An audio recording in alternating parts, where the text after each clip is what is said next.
भाई। Hello student, कैसे हैं आप सभी लोग। उम्मीद है सभी कुशल मंगल होंगे। तो चलिए अब हम एनसीईआरटी के अकॉर्डिंग सेकंड चैप्टर स्टार्ट करते हैं। सेकंड चैप्टर जो है उसका नाम है इलेक्ट्रिक पोटेंशियल एंड कैपेसिटेंस। अगर हम इलेक्ट्रोस्टैटिक पोटेंशियल और कैपेसिटेंस की बात करते हैं तो सबसे पहला ही पॉइंट आता है इलेक्ट्रोस्टैटिक पोटेंशियल या electric potential and potential energy. तो सबसे पहले हम पोटेंशियल एनर्जी को डिफाइन करेंगे। Potential energy is simply the amount of work done in bringing any charge from infinity to a particular position without changing kinetic energy। ये simple इसको इस तरीके से डिफाइन करा गया कि पोटेंशियल एनर्जी हम किसे कहेंगे, किसी भी एक पार्टिकल को या किसी एक चार्ज पार्टिकल को दूसरे चार्ज पार्टिकल के इलेक्ट्रिक फील्ड में बिना काइनेटिक एनर्जी में चेंज किए एक्सटर्नल फोर्स को जो वर्क डन करना पड़ेगा शिफ्ट करने में, वही क्या कहलाएगा, पोटेंशियल एनर्जी। अब इलेक्ट्रिक पोटेंशियल क्या बनेगा, electric potential is simply the amount of work done in bringing a unit positive charge from infinity to a particular position without changing kinetic energy.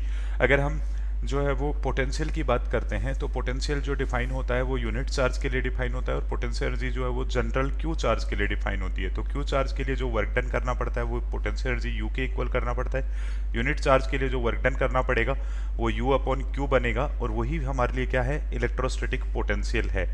अगर हम वर्क एनर्जी थ्योरम की भी बात करें तो वर्क एनर्जी थ्योरम से हम लोग क्या कहते हैं कि total work done is always equal to change in kinetic energy या work done by all forces is always equal to change in kinetic energy। all forces मतलब ये forces कंजर्वेटिव और नॉन कंजर्वेटिव दोनों टाइप के हो सकते हैं। तो चलो आगे बढ़ते हैं छोटी छोटी बातों के साथ। अगर हम work done by conservative force को लिखेंगे तो work done by conservative force is always equal to negative of change in potential energy minus of delta U के इक्वल होता है।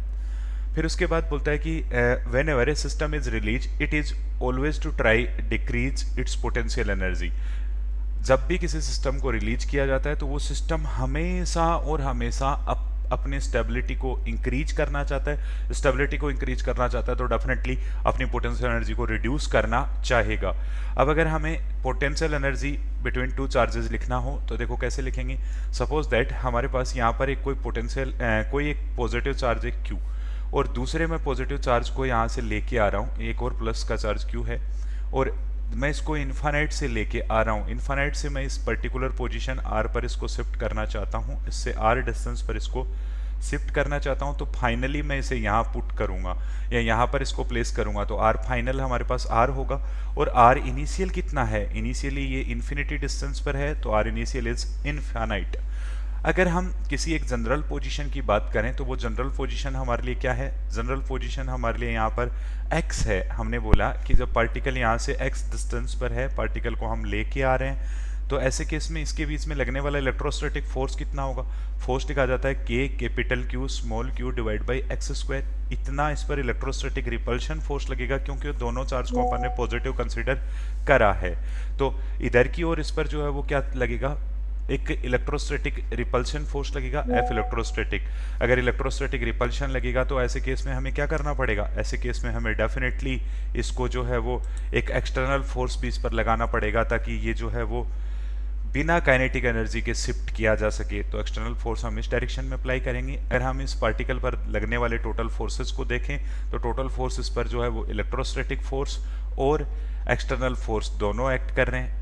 नेट फोर्स जो है वो जीरो होना चाहिए तभी तो जो है वो काइनेटिक एनर्जी में कोई चेंज नहीं आएगा। मतलब डेफिनेटली एक्सटर्नल फोर्स जो है वो नेगेटिव ऑफ इलेक्ट्रोस्टैटिक फोर्स के इक्वल है, मतलब minus K capital Q small q divide by x square के इक्वल है। तो यहाँ पर लगने वाला एक्सटर्नल फोर्स जो है वो होगा minus K capital Q small q by x square. दूसरी बात, यहाँ पर दो फोर्स एक्ट कर रहे हैं तो दो ही फोर्स वर्क डन करेंगे। एक वर्क डन करेगा इलेक्ट्रोस्टैटिक फोर्स और एक एक्सटर्नल फोर्स वर्क करेगा और इन दोनों का टोटल वर्क डन किसके इक्वल आएगा, जीरो के इक्वल आएगा। क्यों, क्योंकि हम लोग कहते हैं total work done by all forces is always equal to change in kinetic energy और यहाँ काइनेटिक एनर्जी में किसी भी प्रकार का चेंज नहीं हुआ है। और अगर काइनेटिक एनर्जी में चेंज नहीं हुआ है तो डेफिनेटली जो दोनों का वर्क डन है, टोटल वर्क डन वो जीरो आएगा और ऐसे केस में एक्सटर्नल फोर्स का जो वर्क डन होगा वो minus of work done by electrostatic force होगा। बिल्कुल, तो इलेक्ट्रोस्टैटिक फोर्स का वर्क डन है वो नेगेटिव ऑफ एक्सटर्नल फोर्स है और नेगेटिव ऑफ एक्सटर्नल फोर्स जो है वही हमारे पास इलेक्ट्रोस्टैटिक फोर्स का वर्क डन है। या यूं कहूं कि दोनों का जो वर्क डन है वो एक दूसरे के अपोजिट होगा। बिल्कुल। अब पोटेंशियल एनर्जी के लिए हम बात करते हैं तो potential energy U is simply defined as work done by external force. External force का जो वर्क डन है टोटल, वही हमारे पास क्या बनता है, पोटेंशियल एनर्जी की इक्वल बनता है। एक्सटर्नल फोर्स के लिए अगर हम वर्क डन डिफाइन करेंगे तो ये जो है वो क्या लिखा जाएगा, डब्ल्यू एक्सटर्नल। और कैसे लिखेंगे, लिखेंगे integration of F external dot d x. इसी तरीके से लिखेंगे कहाँ से कहाँ तक, r initial to r final, यानी इन्फिनिटी टू पोजीशन आर। अब अगर मैं इसको सिंप्लीफाई करना चाहूं तो मैं यहाँ पर एक्सटर्नल फोर्स की वैल्यू पुट करूंगा, वो आएगा बेटा कितना, माइनस के capital Q small Q divide by x square, और डी एक्स इसको इंटीग्रेट करेंगे from infinity to any position r. तो ऐसे केस में जो पोटेंशियल एनर्जी यू बनेगा वो देखो कितना बनेगा, जब आप इसको सिंप्लीफाई करेंगे बेटा तो 1 बाई एक्स का इंटीग्रेशन होगा x to the power -2 + 1, that is -1 upon -1, minus minus ये प्लस बन जाएगा, तो बनेगा के capital Q small Q divide by x, और लिमिट्स आ जाएंगी कहाँ से कहाँ, इन्फिनिटी टू आर। जब आप लिमिट पुट करके इसको सिंप्लीफाई करेंगे तो potential energy of two charge particle system is simply written as k capital Q small Q divide by are. तो जब भी हमें दो पॉइंट चार्ज पार्टिकल के लिए पोटेंशियल एनर्जी को लिखना पड़े तो हम इजीली लिख सकते हैं कि ये जो पोटेंशियल एनर्जी बनेगी वो बनेगी capital Q small Q divide by r के इक्वल। अब अगर मैं इलेक्ट्रिक पोटेंशियल लिखना चाहूँ एक पॉइंट चार्ज के कारण तो कैसे लिखूंगा, देखो बेटा हमने अभी अभी एक छोटी सी बात सीखी कि हमारे पास जो चेंज इन पोटेंशियल एनर्जी है या पोटेंशियल एनर्जी जो है वो क्या लिखी जाती है, चेंज इन पोटेंशियल एनर्जी जो है वो हमेशा हमेशा negative of work done by electrostatic force लिखी जाती है। और अगर negative of work done by electrostatic force लिखेंगे तो माइनस ये वैल्यू बनेगी F electrostatic dot d x की इक्वल बनेगी। जब हम इसे सिंप्लीफाई करेंगे तो हम लोग बोलेंगे d U by D x is equal to होता है माइनस ऑफ एफ इलेक्ट्रोस्टैटिक। और हम पहले भी जानते हैं कि कंजर्वेटिव फोर्स के लिए जो rate of change in potential energy with respect to position होता है वो हमेशा और हमेशा नेगेटिव ऑफ कंजर्वेटिव फोर्स के इक्वल होता है। या दूसरे तरीके से बोलूँ तो ऐसे कहूँगा कि पोटेंशियल एनर्जी ग्रेडियंट हमेशा और हमेशा कंजर्वेटिव फोर्स या नेगेटिव ऑफ कंजर्वेटिव फोर्स के इक्वल होगा ऑब्वियसली। तो अगर हम इसको और फर्दर सिंप्लीफाई करें तो हम लोग बोलते हैं कि हमारे पास U जो है पोटेंशियल एनर्जी को हम लोग लिख सकते हैं Q इंटू वी पोटेंशियल की टर्म्स में डिवाइड बाई डी एक्स बराबर इलेक्ट्रोस्टैटिक फोर्स को हम लोग लिख सकते हैं Q इंटू ई। जब आप इसको सोल्व करेंगे तो Q से Q कैंसिल आउट होगा, एक छोटा सा रिलेशन निकल के आएगा कि dV बाई डी एक्स यानी potential gradient is always equal to negative of electric field. Potential gradient जो होता है वो नेगेटिव ऑफ इलेक्ट्रिक फील्ड के इक्वल होता है। जब आप इसको सिंप्लीफाई कर देते हैं तो आपके पास रिजल्ट आ जाता है कि integration of potential is always equal to integration of minus E dot D are.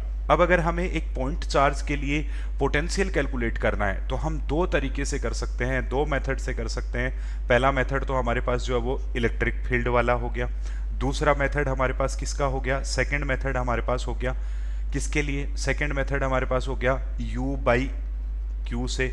अगर हमें पोटेंशियल एनर्जी लिखनी आती है तब भी हम पोटेंशियल की वैल्यू लिख सकते हैं, और अगर हमें इलेक्ट्रिक फील्ड लिखना आता है तब भी हम पोटेंशियल की वैल्यू लिख सकते हैं। तो integration from 0 to v dv बराबर एक पॉइंट चार्ज के कारण उससे r डिस्टेंस पर जो इलेक्ट्रिक फील्ड होता है वो लिखा जाता है K Q by R square, और इसको इंटीग्रेट करेंगे with respect to D R. जब आप इसे सिंप्लीफाई करते हैं तो आपके पास इधर से वैल्यू बनेगी v, और इसको सिंप्लीफाई करेंगे तो माइनस आर की power R to the power -2 का जब इंटीग्रेशन करेंगे विद रिस्पेक्ट टू आर तो क्या बनेगा, R to the power -2 plus 1 divide by -1। Solve करेंगे तो ये वैल्यू आ जाएगी K Q by small R. तो potential due to a point charge at a distance R is simply written as K Q by R. ये तो हमने electric field के फॉर्मूले से कैलकुलेट करा। अगर हम जो है वो यहाँ एक पॉइंट चार्ज क्यू ले लेते हैं और इससे एक आर डिस्टेंस पर एक small point charge small Q ले लेते हैं, तो ऐसे केस में बताओ जी पोटेंशियल एनर्जी क्या होगी, इस सिस्टम की पोटेंशियल एनर्जी होगी K capital Q small Q divide by R. और अगर मुझे पोटेंशियल लिखना हो इस पोजीशन पर तो क्या बनेगा, वो बनेगा के capital Q by small R. कैसे लिखा, potential energy divide by charge. दोनों मेथड से आप इसे सिंप्लीफाई कर सकते हैं, आपकी मर्जी है आप जो यूज करें। दूसरा, यहाँ पर पॉइंट चार्ज के कारण जो पोटेंशियल आया उसकी वैल्यू आई के क्यू बाई आर, मतलब potential due to a point charge is inversely proportional to distance, मतलब उसका जो ग्राफ आएगा वो रेक्टेंगुलर हाइपरबोलिक शेप का ग्राफ बनेगा। ये जो अपने पास है v इनवर्सली प्रोपोर्शनल है 1/r के, तो potential versus distance curve for a point charge is always rectangular hyperbola.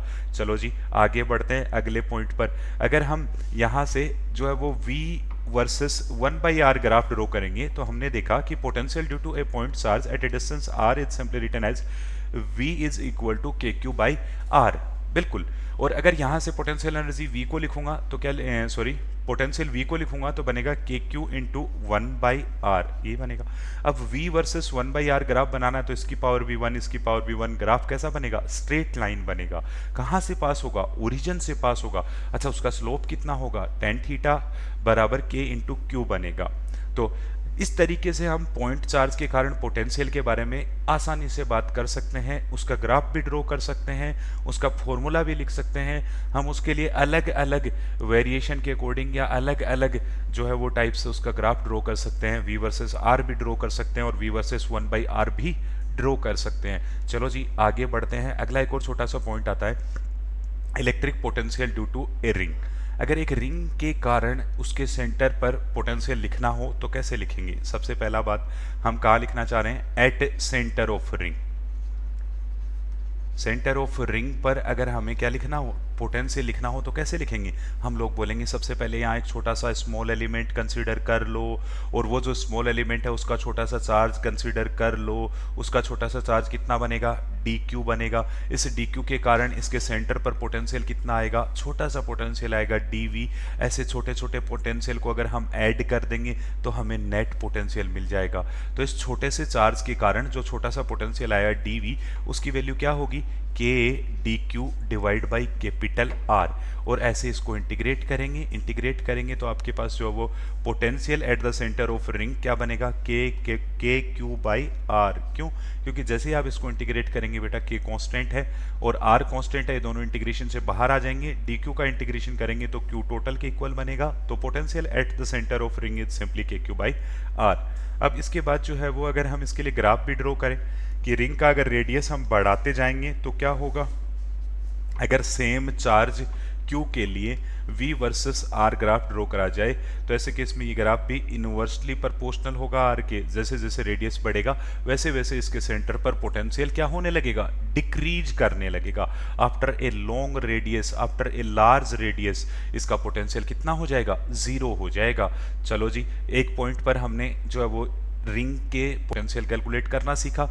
दूसरी अपने पास बात आती है एट इट्स एक्सिस। अगर एक रिंग के एक्सिस पर हमें पोटेंशियल लिखना हो तो क्या करेंगे? उस केस में भी बेटा हम बहुत सिंपल सा काम करने वाले हैं। हम यहाँ पर एक छोटा सा स्मॉल एलिमेंट कंसीडर करेंगे और उस स्मॉल एलिमेंट पर जो चार्ज होगा वो dq चार्ज कंसीडर करेंगे, और उस dq के कारण यहाँ जो पोटेंशियल आएगा वो छोटा सा पोटेंशियल आएगा कितना? dv बराबर कितना बनेगा बेटा? ये बनेगा k dq divide by r। यहाँ r कौन सा? Small r, distance of the point from point charge. जिस पॉइंट पर हमें पोटेंशियल लिखना है, पॉइंट P पर हमें पोटेंशियल लिखना है, तो इसकी डिस्टेंस भी कहाँ से कंसीडर करनी पड़ेगी? चार्ज से कंसीडर करनी पड़ेगी। तो हमने बोला यहाँ जो छोटा सा पॉइंट पोटेंशियल होगा dv, उसकी वैल्यू आएगी k dq by small r। Small r कितना है? Small r is simply equal to under root of r square plus x square. जब इसको सिंप्लीफाई करते हैं तो dv बराबर आएगा k dq divide by under root of r square plus x square. Obviously यही रिजल्ट आएगा। दूसरी बात, ये जो डिस्टेंस स्मॉल r है वो हर एक पॉइंट के लिए क्या बनेगी? सेम बनेगी। क्यों? क्योंकि ये रिंग इस तरीके से प्लेस की गई है। इसकी एक्सिस पर हम लोग क्या देखना चाह रहे हैं? इसकी एक्सिस पर हम पोटेंशियल देखना चाह रहे हैं। आप चारों तरफ जब ऐसे ऐसे ऐसे से घूमेंगे तो हर एक पॉइंट की जो डिस्टेंस है वो क्या रहेगी? सेम रहेगी। हर एक पॉइंट के लिए अगर डिस्टेंस सेम है तो डेफिनेटली हमारे पास हर एक पॉइंट के लिए ये वाली वैल्यू तो कांस्टेंट है, k भी कांस्टेंट है, बदलेगा तो केवल और केवल dq। तो ऐसे केस में इसको इंटीग्रेट करेंगे दोनों तरफ 0 टू v, तो पोटेंशियल v बराबर अपने पास कितना आएगा? देखो बेटा, ये बाहर आ जाएगा, ये बाहर आ जाएगा, dq का इंटीग्रेशन करूंगा तो q बन जाएगा। तो potential on the axis of a ring is simply written as k q divide by under root of r square plus x square. आप इसको इस तरीके से इजीली ड्रॉ कर सकते हैं, इजीली लिख सकते हैं। इसके बाद देखो बेटा, अगर हमें इसका ग्राफ बनाना हो, किस किस के लिए? Potential v versus x graph अगर हमें ड्रॉ करना हो, तो अगर आपको ऐसा बोले कि draw the graph between draw the graph between potential V and distance on its axis, distance on its axis. अगर इसके एक्सिस पर डिस्टेंस वर्सेस पोटेंशियल V का ग्राफ हमें ड्रॉ करना पड़े तो सबसे पहला V का फॉर्मूला क्या बन के आया? V का फॉर्मूला बन के आया K capital Q divide by under root of R square plus X square. अब एक बार के लिए छोटी सी एक बात समझना, छोटी सी एक बात पर ध्यान देना। देखो बेटा, यहाँ पर जो अपने पास x है वो हमेशा और हमेशा कैसा है? पॉजिटिव है। अब ये जो क्वांटिटी है वो मैक्सिमम तब होगी जब नीचे वाली क्वांटिटी की वैल्यू क्या हो? मिनिमम हो। और नीचे वाली क्वांटिटी मिनिमम तब होगी जब एक्स स्क्वायर मिनिमम हो। और किसी भी नंबर का स्क्वायर जब होता है तो उसकी मिनिमम वैल्यू कितनी आती है? एक्स स्क्वायर की मिनिमम वैल्यू कितनी आएगी बेटा? 0 आएगी। जब इसकी वैल्यू 0 होगी तो ऐसे केस में वी मैक्स बनेगा, तो मैक्सिमम पोटेंशियल कितना आएगा? वो आएगा के क्यू डिवाइड बाई आर। और कहाँ बनेगा? At centre. कब बनेगा? जब x 0 हो। तो एक रिंग के जो केस में उसके सेंटर पर जो पोटेंशियल है वो मैक्सिमम है as compare to axial point, जो इसकी एक्सिस पर पॉइंट है। जैसे ये हमारे पास रिंग है और इस रिंग के लिए आप बात करेंगे तो इस रिंग के जो एक्सिस पर जितने भी पॉइंट हैं, ये पॉइंट हो, ये पॉइंट हो, ये पॉइंट हो, इन पॉइंट के रेस्पेक्ट में जो सेंटर वाला पॉइंट है वहां पर हमेशा और हमेशा पोटेंशियल जो होगा वो क्या होगा? मैक्सिमम होगा। और कितना बनेगा? के क्यू बाई कैपिटल आर बनेगा। जब आप इस ग्राफ को ड्रॉ करेंगे तो ये ग्राफ कुछ इस तरीके से निकल के आएगा। दूसरी बात देखो बेटा, इस ग्राफ के अंदर दो कर्वेचर है। एक ग्राफ इतना जो है वो ओपनिंग डाउनवर्ड है और ये जो ग्राफ है वो ओपनिंग अपवर्ड है। यहां पर कर्वेचर चेंज हुआ है। जहां कर्वेचर चेंज होता है वहां पर definitely d2v by D x square की जो वैल्यू है वो 0 होगी। अच्छा, d2v by D x square क्या है? अगर इसके बारे में बात करूं तो सबसे पहले हमने पोटेंशियल लिखा इन टर्म्स ऑफ पोजीशन या in terms of r and x। क्या बना? ये बना K Q divide by under root of R square plus X square. अब मैं सबसे पहले वो पॉइंट कैलकुलेट करूंगा जहां पर dv बाई डी एक्स लिखा जाए, या dv बाई डी एक्स जब लिखूंगा तो ये किसके इक्वल आएगा? माइनस ई के इक्वल आएगा, बिल्कुल। और जब मैं इसको एक बार और डिफ्रेंशिएट करूंगा तो ये बनेगा d2v by D x square बराबर कितना आएगा? Minus of D by D x आएगा। मैंने इसको जो है वो दोनों तरफ डिफ्रेंशिएट करा। जैसे ही आप इसको दोनों तरफ डिफरेंशिएट कर देंगे तो उसके बाद देखो क्या होगा? उसके बाद ये वैल्यू बनेगी आपके पास कितनी? Minus of D by D x. अगर इसको इक्वल टू 0 पुट कर देते हैं तो ये वो पॉइंट है जहां पर इलेक्ट्रिक फील्ड क्या हुआ होगा? मैक्सिमम हुआ होगा या मिनिमम हुआ होगा? यहां पर इलेक्ट्रिक फील्ड मैक्सिमम होता है। क्यों? क्योंकि अगर बेटा किसी भी क्वांटिटी को हमें मैक्सिमाइज और मिनिमाइज करना है तो उस क्वांटिटी का एक बार वो जिसके साथ वेरी कर रही है उसके रेस्पेक्ट में डिफरेंशिएशन करते हैं और उसको इक्वल टू 0 पुट करते हैं। तो जैसे ही आप इसको सिंप्लीफाई करेंगे तो आपको इस पर्टिकुलर पॉइंट पर जो रिजल्ट मिलेगा इलेक्ट्रिक फील्ड के लिए वो मैक्सिमम मिलेगा। और electric field maximum in case of ring कहां पर होती है?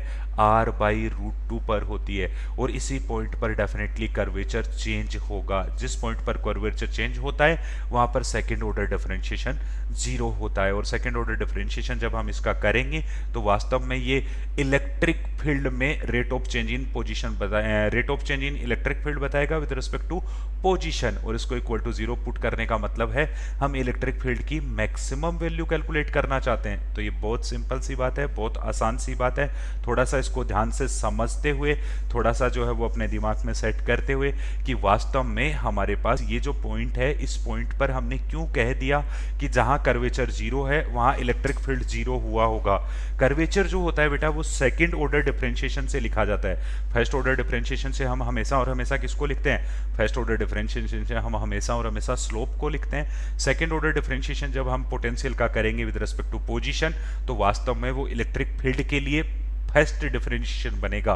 और इलेक्ट्रिक फील्ड के लिए फर्स्ट डिफरेंशिएशन की वैल्यू 0 होने का मतलब है उस पॉइंट पर इलेक्ट्रिक फील्ड मैक्सिमम रहा होगा। तो फटाफट से इन चीज़ों को समझते हुए आगे बढ़ते हैं अगले एक और छोटे से पॉइंट पर। अगला पॉइंट देखो क्या है?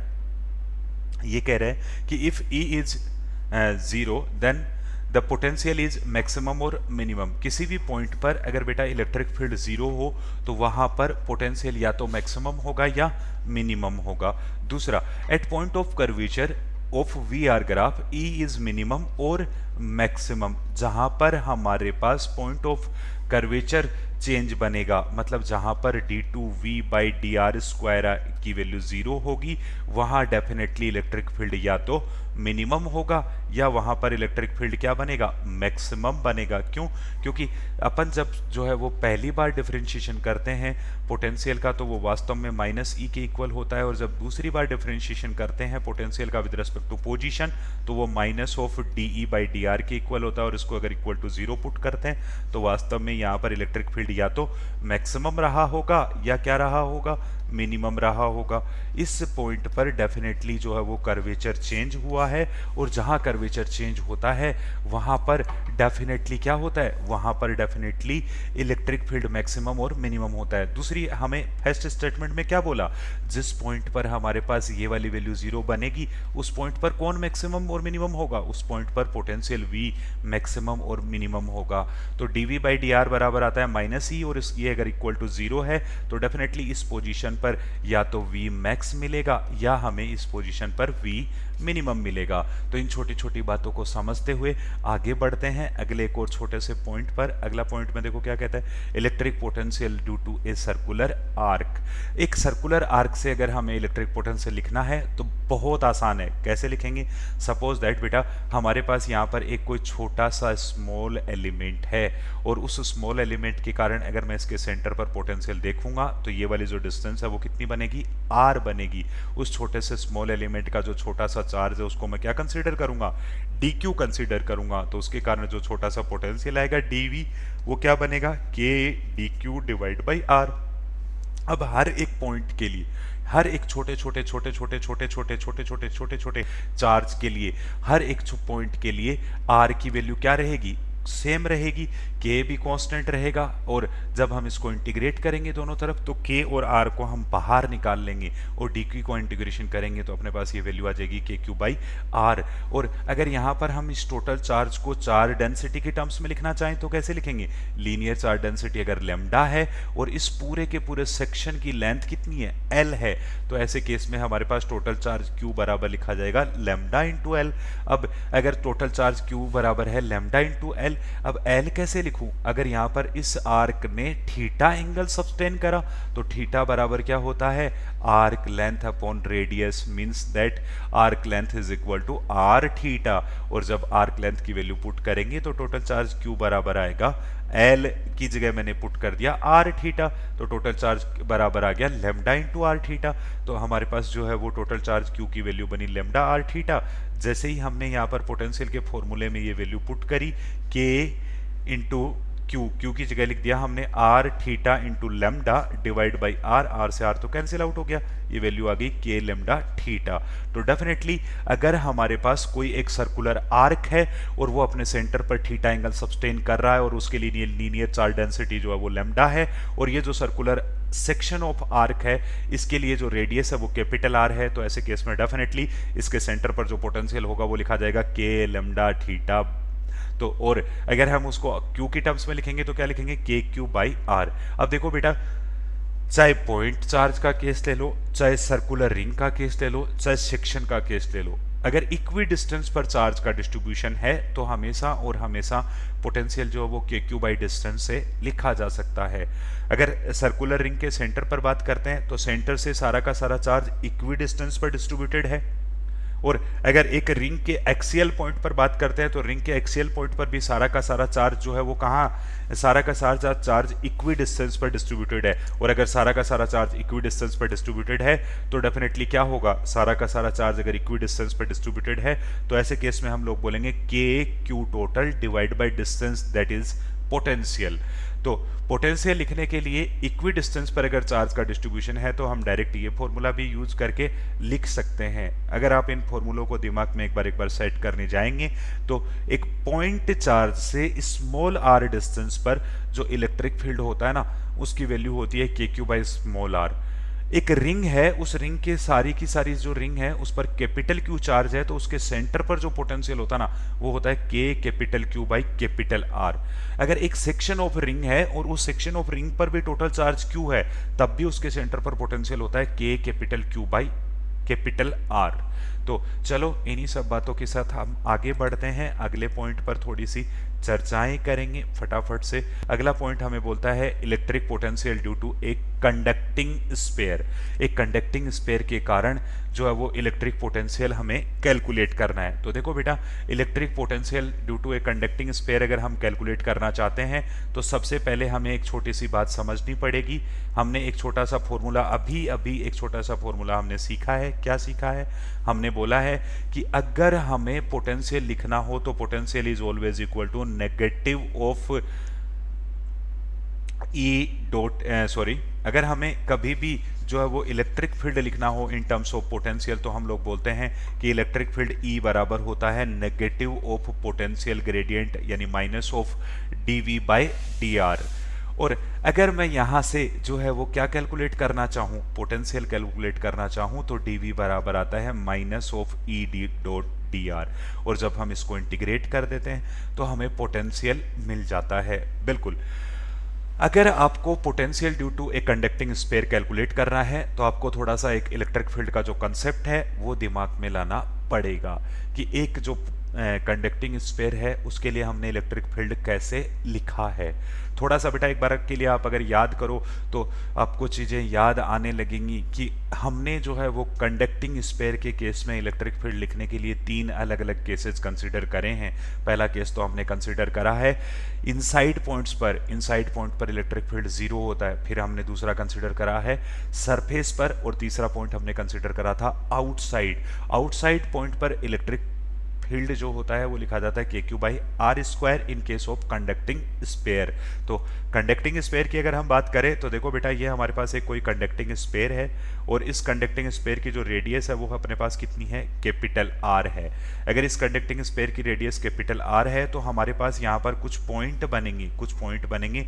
उनमें से सबसे पहला पॉइंट बनेगा आउटसाइड पॉइंट। ये हमारे पास पॉइंट A है, ये आउटसाइड पॉइंट है और इसके लिए स्मॉल r जो है वो ग्रेटर देन कैपिटल R है। एक पॉइंट हमारे पास इसकी सरफेस पर भी बनेगा, ये वाला पॉइंट इसकी सरफेस पर है तो ऐसे केस में इस पॉइंट के लिए हम बोलेंगे स्मॉल r बराबर है कैपिटल R। और एक पॉइंट हमारे पास जो है वो इसके इनसाइड है। इनसाइड पॉइंट के लिए अगर हम बात करेंगे तो इसके लिए small r less than capital R होगा। ये हमारे पास सारे के सारे पॉइंट हैं और इस स्फीयर पर जो टोटल चार्ज है वो कितना है? Q है। सबसे पहले हम पॉइंट A पर, आउटसाइड पॉइंट पर इलेक्ट्रिक पोटेंशियल कैलकुलेट करने जाएंगे। तो इलेक्ट्रिक पोटेंशियल कैलकुलेट करने के लिए सबसे पहला काम मैं क्या करता हूं? मैं कहता हूं इलेक्ट्रिक पोटेंशियल अगर आपको कैलकुलेट करना है dV तो 0 टू V और बराबर आ जाएगा इंटीग्रेशन ऑफ माइनस तो बाहर ले लिया E आउटसाइड डॉट dr। तो सबसे पहला हमने जो बात करी वो करी एट आउटसाइड पॉइंट। अगर आउटसाइड पॉइंट्स के लिए हम बात करें तो क्या लिखेंगे जी? आउटसाइड पॉइंट के लिए इलेक्ट्रिक फील्ड लिखना पड़ेगा और इलेक्ट्रिक फील्ड की वैल्यू कितनी आएगी? ये वैल्यू आएगी KQ divide by R square और dr from infinity to small r distance. देखो बेटा, पोटेंशियल की डेफिनेशन की बात करें तो पोटेंशियल जो है वो 0 होता है रेफरेंस पॉइंट पर आफ्टर ए लार्ज डिस्टेंस या इन्फानाइट पर हमेशा और हमेशा पोटेंशियल जो है वो कितना होगा? 0 होगा। इन्फानाइट पर पोटेंशियल 0 है तो हमने जो है वो लिमिट्स यूज करी इन्फिनिटी टू r और ऐसे केस में हमारे पास इन्फानाइट पर पोटेंशियल आ गया 0 और r डिस्टेंस पर हमने एज्यूम कर लिया कितना है? r डिस्टेंस पर अपन ने एज्यूम कर लिया v है।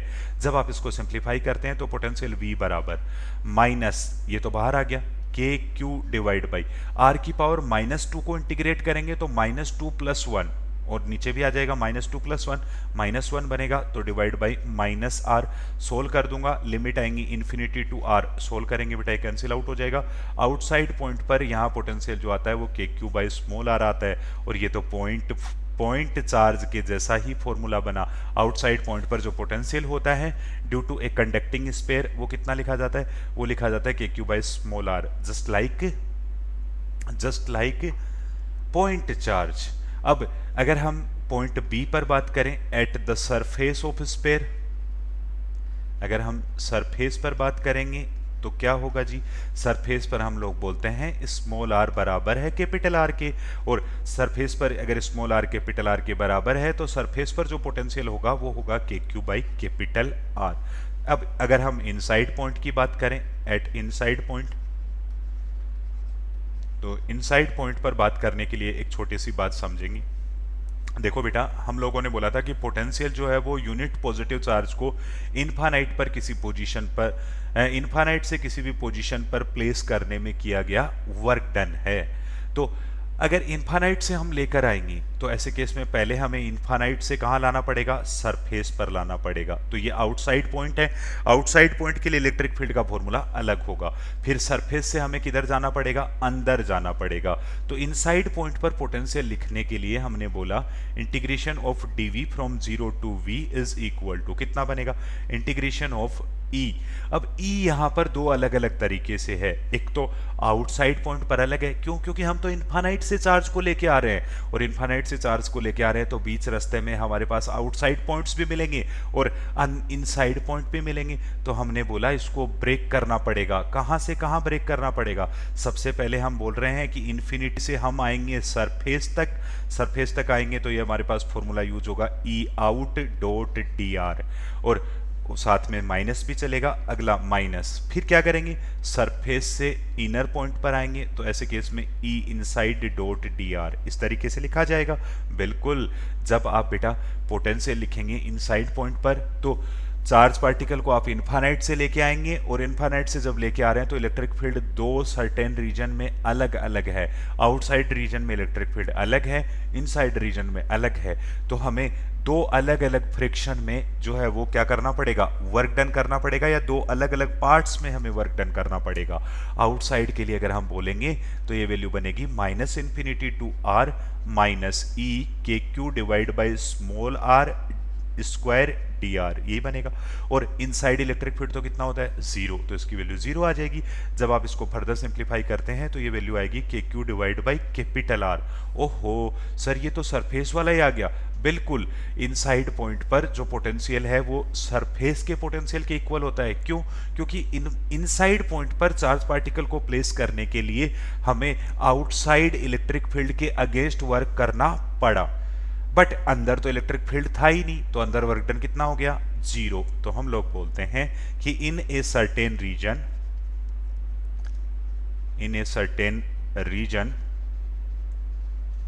if electric field is zero, then work done against the electric field is also zero. Work done against electric field is also zero. Means potential remain constant.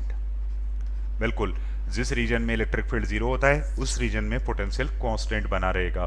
तो हम लोग बोलेंगे inside point पर जो potential होता है V inside वो हमेशा और हमेशा सरफेस के इक्वल होता है। V इनसाइड बराबर होता है V सरफेस और बराबर रहता है कांस्टेंट, और इसकी वैल्यू होती है बेटा के Q divide by capital are. अब अगर मैं जो है वो पोटेंशियल वर्सेस डिस्टेंस ग्राफ भी ड्रॉ करने जाऊं तो सबसे पहले तो हम लोग बोलेंगे इनसाइड पॉइंट, या सबसे पहले तो हमने बोला इधर हमने पोटेंशियल लिया, इस एक्सिस पर हमने स्मॉल आर पोजीशन को लिया। यहाँ स्मॉल आर इक्वल टू कितना है, जीरो है। यहाँ स्मॉल आर इक्वल टू कितना है, कैपिटल आर है। यहाँ स्मॉल आर जो है वो ग्रेटर देन कैपिटल आर है, यहाँ small R lesser than capital R है। ये जो रीजन है वो कौन सा है, इनसाइड रीजन है। ये वाला रीजन कौन सा है, आउटसाइड रीजन है। इनसाइड रीजन के अंदर पोटेंशियल क्या रहा, कांस्टेंट रहा। उसके बाद क्या हो गया, डिक्रीज करने लगा, आर के इनवर्सली प्रोपोर्शनल हो गया। तो इस तरीके से चेंज होते हुए जाएगा। यहाँ v जो है वो इनवर्सली प्रोपोर्शनल है r के, और यहाँ v जो है वो कांस्टेंट है, और कितना है, K Q divide by capital r। तो इस सर्टेन रीजन में इनसाइड पॉइंट पर पोटेंशियल कांस्टेंट बना रहता है, और आउटसाइड पॉइंट पर रेक्टेंगुलर हाइपरबोलिक फॉर्म में डिक्रीज होता है, और आफ्टर ए लॉन्ग डिस्टेंस ये जीरो हो जाता है। तो कुछ छोटी छोटी बेसिक बातें हैं, ये छोटी छोटी बेसिक बातें समझते हुए आगे बढ़ेंगे। यहाँ पर भी बेटा आउटसाइड पॉइंट के लिए हमें वापस से फॉर्मूला कैलकुलेट करके दिखाया गया है, जिसे हमने सोल्व करना सीख लिया। अब इन्हीं फॉर्मूलों को हम जो है वो दूसरी टर्म्स में भी लिख सकते हैं। कैसे लिखेंगे, देखो बेटा, हम लोगों ने जो है वो एक कंडक्टिंग स्फीयर के कारण पोटेंशियल लिखना सीखा। तीन अलग अलग पॉइंट पर सीखा। सबसे पहले हमने सीखा आउटसाइड पॉइंट पर, फिर हमने सीखा सरफेस पर, फिर हमने सीखा इनसाइड पॉइंट पर। अब अगर हम लोग ये जो पोटेंशियल है इस पोटेंशियल को चार्ज डेंसिटी की टर्म्स में लिखना चाहते हैं तो कैसे लिखेंगे, सुनो जी। देखो बेटा, अगर हम आउटसाइड पॉइंट पर इलेक्ट्रिक पोटेंशियल की बात करें तो आउटसाइड पॉइंट पर इलेक्ट्रिक पोटेंशियल होता है K Q by small R. और अगर मैं एक कंडक्टिंग स्पेयर की बात करूं तो कंडक्टिंग स्पेयर पर सारा का सारा चार्ज इस स्पेयर की सरफेस पर प्रेजेंट होता है, इनसाइड कोई भी चार्ज प्रेजेंट नहीं होता। और अगर इनसाइड कोई भी चार्ज प्रेजेंट नहीं है तो इसके लिए एरियल चार्ज डेंसिटी या सरफेस चार्ज डेंसिटी डिफाइन होगी सिग्मा। अच्छा, इसका टोटल चार्ज कैसे लिखा जाएगा? इसका टोटल चार्ज लिखा जाएगा surface charge density into area. Area of spare is pi 4 pi capital R square. तो हमारे पास जो है वो टोटल चार्ज बनेगा sigma into 4 pi capital R square. जब हम ये वाली वैल्यू यहाँ पुट करेंगे तो आउटसाइड पॉइंट पर जो पोटेंशियल आएगा वो लिखा जाएगा sigma 4 pi capital R square divide by small R. जब आप इसे फर्दर सिंप्लीफाई करेंगे और के को आप जो है वो 1/4 पाई एप्सिलॉन नॉट की टर्म्स में लिख देंगे और ये बनेगा sigma into 4 pi capital R square divide by small R. और इसको आप सिंप्लीफाई करेंगे तो 4 पाई से 4 पाई एलिमिनेट हो जाएगा, वैल्यू बनेगी sigma R square divide by epsilon naught into small R. और यही हमारे पास इलेक्ट्रोस्टैटिक पोटेंशियल बनेगा at outside point due to a conducting sphere. तो कंडक्टिंग स्पेयर के कारण आउटसाइड पॉइंट पर जो फॉर्मूला है वो K Q by small R भी लिखा जाता है और sigma capital R square upon epsilon naught into small R भी लिखा जाता है। अगर मैं यही बात सरफेस पर करूं, सरफेस वाले पॉइंट पर हमें पता चल गया था कि सरफेस पर जो पोटेंशियल होगा उसकी वैल्यू होगी K capital Q by capital are. जब आप इसको सिंप्लीफाई करेंगे तो आपके पास जो रिजल्ट आएगा वो आएगा K capital Q by capital R that is also equal to sigma capital R upon epsilon naught. तो एक कोई भी अगर हमारे पास एक कंडक्टिंग स्पेयर है उसकी सरफेस पर सरफेस चार्ज डेंसिटी दे रखी है, उसकी रेडियस दे रखी है, तो ऐसे केस में हम पोटेंशियल को sigma capital R upon epsilon naught की टर्म्स में भी लिख सकते हैं। इनसाइड पॉइंट के लिए अगर हम बात करें तो इनसाइड पॉइंट पर हमने बोला कि हमें इसको दो अलग अलग जो है वो रीजन में ब्रेक करना पड़ेगा। एक तो इन्फानाइट से पहले सरफेस पर लाना पड़ेगा, पहली केस में तो हमने बोला कहाँ से कहाँ लाना पड़ेगा, इन्फानाइट टू सरफेस मूव कराना पड़ेगा। दूसरे केस में हमने बोला क्या करना पड़ेगा, सरफेस से कहाँ ले जाना पड़ेगा, इनसाइड पॉइंट पर ले जाना पड़ेगा। तो इन्फानाइट से हम सरफेस लेके आए, उसके बाद हम बोले अब इसको हम सरफेस से इनसाइड पॉइंट पर लेके जा रहे हैं। तो सरफेस से इनसाइड पॉइंट पर इलेक्ट्रिक फील्ड ई इन वाला यूज होगा जिसकी वैल्यू 0 होगी, और इन्फानाइट से सरफेस तक लाने में जो इलेक्ट्रिक फील्ड यूज होगा वो आउटसाइड होगा, और आउटसाइड इलेक्ट्रिक फील्ड जो होता है वो K Q by small are square होता है। और इसी को जो है वो हम आगे लिखेंगे तो हमारे पास पोटेंशियल V बराबर आएगा क्या, K Q by D R, K Q D R by R square minus E dot D R. इससे हम सोल्व करेंगे, अंदर वाला इलेक्ट्रिक फील्ड 0 करेंगे तो हमारे पास वापस से फॉर्मूला निकल के आएगा कितना, के capital Q by capital are. मतलब जहां पर इलेक्ट्रिक फील्ड 0 होता है वहां पोटेंशियल उतना ही होता है जितना सरफेस पर है। या अगर हम एक कंडक्टिंग स्पेयर के लिए बात करते हैं तो हम लोग बोलते हैं कि कंडक्टिंग स्पेयर के इनसाइड पॉइंट पर इलेक्ट्रिक फील्ड 0 है, तो इसके 0 इलेक्ट्रिक फील्ड होने के केस में पोटेंशियल कांस्टेंट बना रहेगा। और अगर कांस्टेंट पोटेंशियल की बात करूं तो वो पोटेंशियल सरफेस के इक्वल होगा। अगर आप इसका ग्राफ भी ड्रॉ करेंगे तो ये बनेगा अपने पास के क्यू बाई आर, सरफेस पर जो पोटेंशियल है वही इनसाइड पॉइंट पर है, और उसके बाद ये डिक्रीज होते होते होते होते इस तरीके से कम हो जाएगा। यहाँ पर पोटेंशियल जो है वो इनवर्सली प्रोपोर्शनल टू आर होगा। अगर आप बेटा electric field versus small r distance या electric field versus distance from centre का ग्राफ देखते हैं तो इसका ग्राफ हमारे पास आता है इस तरीके से। इनसाइड पॉइंट पर इलेक्ट्रिक फील्ड 0 बना रहता है, ये पॉइंट इनसाइड वाले हैं, ये पॉइंट आउटसाइड वाले हैं। यहाँ इलेक्ट्रिक फील्ड 0 बना रहेगा, यहाँ इलेक्ट्रिक फील्ड कितना होगा, K Q divide by small are square बनेगा। तो आउटसाइड पॉइंट पर इलेक्ट्रिक फील्ड जो होता है वो inversely proportional to small are square होता है। तो चलो इन्हीं सब बातों के साथ हम जो है वो कंडक्टिंग स्पेयर की कहानी को यहीं पहुंच देते हैं, आगे बढ़ते हैं अगले एक और पॉइंट पर। अगला पॉइंट आता है हमारे पास electric potential due to a uniformly charged sphere. अब यूनिफॉर्मली चार्ज स्पेयर होता है तो वो नॉन कंडक्टिंग होता है। कभी भी आपको क्वेश्चन में ऐसा बोले या कभी भी कहीं भी आपको ऐसा मेंशन करे a sphere which is uniformly charge. Uniformly charge मतलब उसकी हर एक पॉइंट पर चार्ज इक्वल है, यूनिफॉर्म है। और ऐसा तो तभी हो सकता है जब वो क्या हो, नॉन कंडक्टिंग हो। तो नॉन कंडक्टिंग के अंदर चार्ज का डिस्ट्रीब्यूशन यूनिफॉर्म होता है। नॉन कंडक्टिंग स्फीयर के केस में हमारे पास अलग अलग पॉइंट होते हैं। एक आउटसाइड पॉइंट होते हैं, सरफेस वाला पॉइंट भी होता है, इनसाइड पॉइंट भी होता है। तो नॉन कंडक्टिंग स्फीयर के केस में हम इन तीनों पॉइंट्स के बारे में बात करने वाले हैं। सबसे पहले आउटसाइड पॉइंट के लिए। आउटसाइड पॉइंट के लिए नॉन कंडक्टिंग स्फीयर के केस में जो इलेक्ट्रिक फील्ड लिखा जाता है वो लिखा जाता है KQ divide by R square. और अगर इनसाइड पॉइंट की बात करते हैं तो इनसाइड पॉइंट पर जो इलेक्ट्रिक फील्ड लिखा जाता है वो लिखा जाता है KQ small r divide by R cube. तो सबसे पहले हम आउटसाइड पॉइंट पर पोटेंशियल कैलकुलेट करते हैं। तो फर्स्ट पार्ट है potential at outside point. Potential at outside point. अगर आउटसाइड पॉइंट पर पोटेंशियल लिखना है तो हमने बोला कि आउटसाइड पॉइंट के लिए small r is greater than capital R। और ऐसे केस में E आउटसाइड कितना होगा, KQ divide by small r square. जब आप इसको यहाँ पर पुट करेंगे, सोल्व करेंगे, इंटीग्रेट करेंगे तो आपके पास पोटेंशियल V की वैल्यू आएगी KQ divide by small r। बिल्कुल। और अगर मैं सेकंड केस की बात करूं, सेकंड केस अपने पास आ जाता है सरफेस वाला। सरफेस पर स्मॉल r जो है वो कैपिटल R के इक्वल होगा। तो डेफिनेटली ये फॉर्मूला बन जाएगा KQ divide by capital R।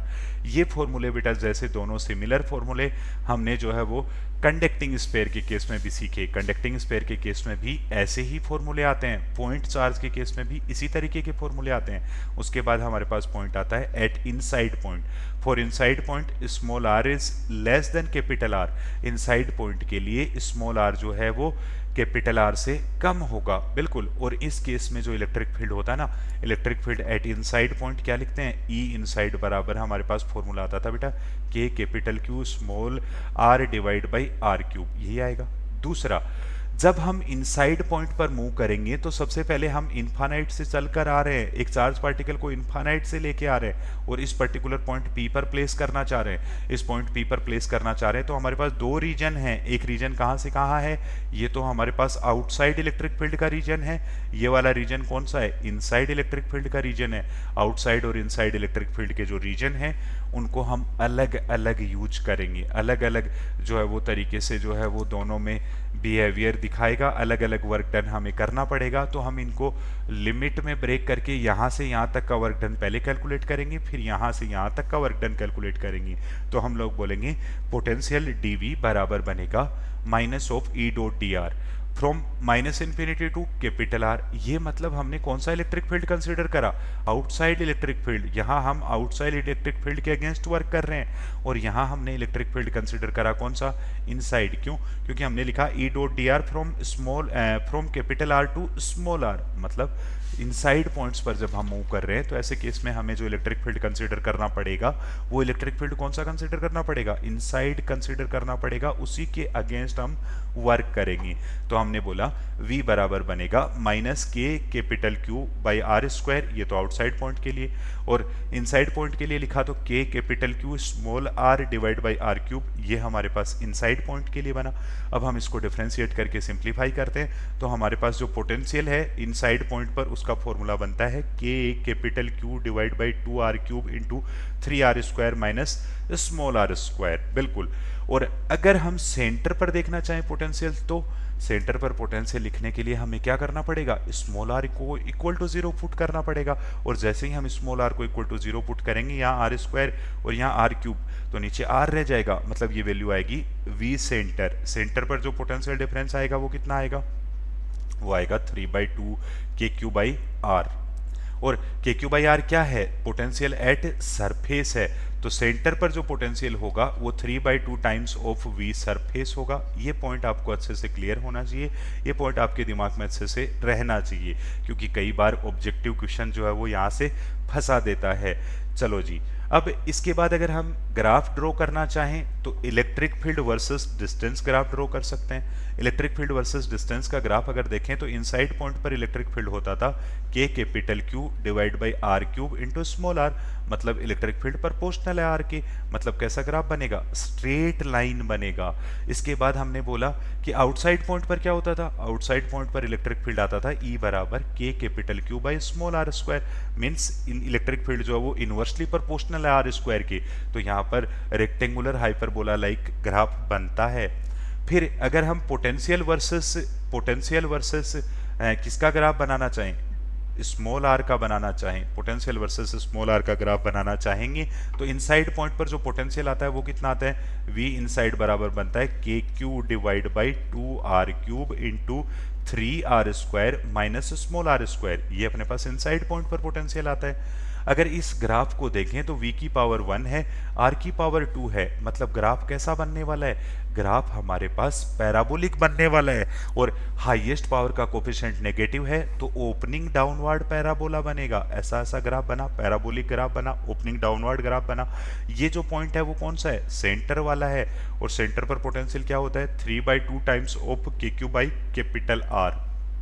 इसके बाद आउटसाइड पॉइंट पर जो अपने पास पोटेंशियल होता है वो होता है K Q divide by small R. अगर आउटसाइड पॉइंट पर पोटेंशियल देखें तो वो इनवर्सली प्रोपोर्शनल टू आर है, तो यहाँ जो ग्राफ बनता है वो रेक्टेंगुलर हाइपरबोलिक ग्राफ बनता है। और ये जो पॉइंट है यहाँ, ये सरफेस वाला पॉइंट है, यहाँ पर जो पोटेंशियल आता है वो आता है K capital Q divide by are. तो इस तरीके से हम पोटेंशियल वर्सेस डिस्टेंस ग्राफ भी बना सकते हैं, electric field versus distance graph भी ड्रॉ कर सकते हैं। अगर दोनों ग्राफ को हम ध्यान से देखें तो हमें ये समझ आएगा, इलेक्ट्रिक फील्ड तो सरफेस पर क्या होता है, मैक्सिमम होता है, और पोटेंशियल जो है वो सेंटर पर मैक्सिमम होता है। अगर पोटेंशियल की बात करते हैं तो potential is maximum at centre and electric field is maximum at its surface. चलो जी आगे बढ़ते हैं अगले एक और पॉइंट पर। अगले पॉइंट में हमें कहता है कि electric potential difference due to charge distribution. अगर हमारे पास कहीं भी कोई चार्ज डिस्ट्रीब्यूशन है या कहीं भी हमारे पास चार्ज है, उस चार्ज के कारण इलेक्ट्रिक पोटेंशियल होगा, और पोटेंशियल होगा तो दो अलग अलग पोजीशन के बीच में पोटेंशियल डिफरेंस भी होगा। अब अगर हमारे पास एक लीनियर चार्ज डिस्ट्रीब्यूशन है और ये बहुत लार्ज है, infinitely large linear charge distribution है, तो इसके कारण इलेक्ट्रिक फील्ड क्या होगा, इलेक्ट्रिक फील्ड जब हम लिखेंगे किसी भी डिस्टेंस r पर, तो electric field due to a infinite wire या infinite linear charge distance distribution is simply written as 2k lambda by r। ये हमारे पास आता है electric field due to linear charge distribution. तो सबसे पहला हम देखते हैं potential difference due to linear या due to long linear charge distribution. Okay, long linear charge distribution के कारण हम पोटेंशियल डिफरेंस लिखना चाहते हैं, और अगर हम पोटेंशियल डिफरेंस लिखना चाहते हैं तो सबसे पहले हमें नीड होगी इलेक्ट्रिक फील्ड की। क्यों? क्योंकि हम लोग यहाँ पोटेंशियल जो है वो लिखने वाले हैं integration of D V is equal to minus of E dot D R. Electric field का फॉर्मूला हमें पता चल गया कितना होता है, 2k लैम्डा बाई आर होता है। अब हम इसको इंटीग्रेट करेंगे from point B to A। अगर हम यहाँ से इधर जा रहे हैं तो पॉइंट B टू A हम इसमें पोटेंशियल डिफरेंस कैलकुलेट करना चाहते हैं, तो ऐसे केस में हमारे पास ये जो रिजल्ट आएगा वो देखो कितना आएगा।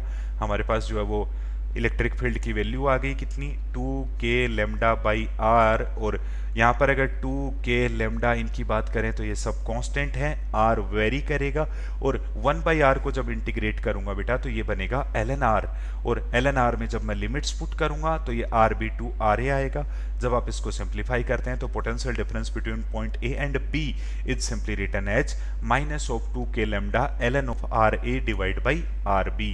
तो इस तरीके से हम जो है वो लीनियर चार्ज डिस्ट्रीब्यूशन के कारण पोटेंशियल डिफरेंस लिख सकते हैं। दूसरा पोटेंशियल डिफरेंस हम लिखना चाहते हैं due to surface charge distribution. अगर हम पोटेंशियल डिफरेंस कैलकुलेट करना चाहते हैं किसके कारण, सरफेस चार्ज डिस्ट्रीब्यूशन के कारण, और अगर सरफेस चार्ज डिस्ट्रीब्यूशन के कारण हम पोटेंशियल डिफरेंस कैलकुलेट करना चाहते हैं, और हमारे पास यहाँ दो पॉइंट है, एक पॉइंट जो है वो इस चार्ज डिस्ट्रीब्यूशन से RA डिस्टेंस पर है, दूसरा पॉइंट जो है वो RB डिस्टेंस पर है।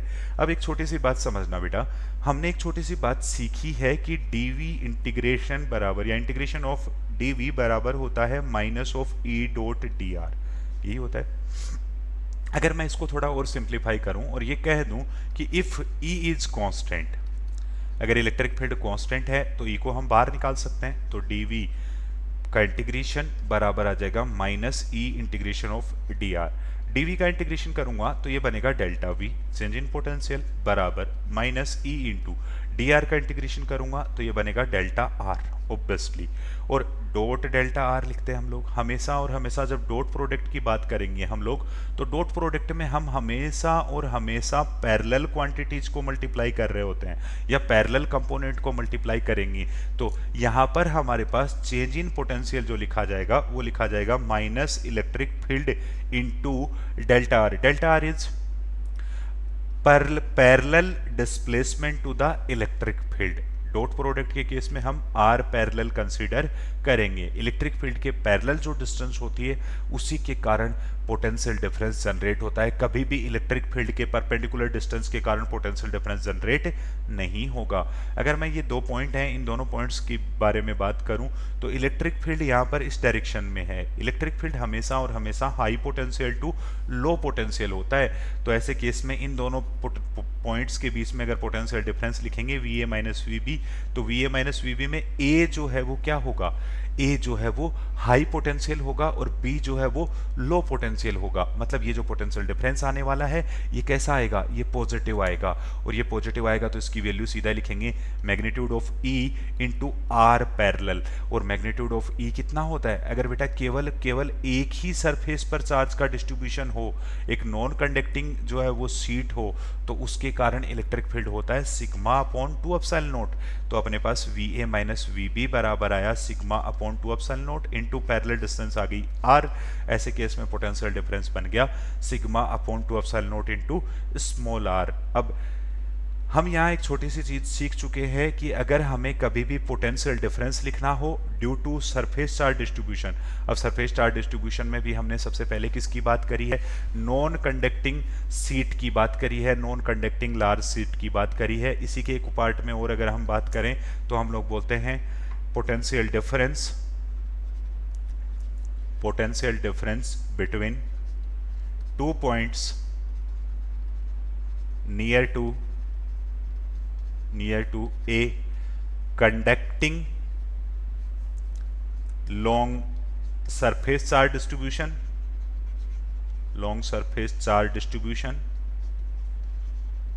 अगर long conducting surface charge distribution की बात करेंगे तो चार्ज का डिस्ट्रीब्यूशन 2 लेयर पर होगा, इधर भी होगा और उधर भी होगा।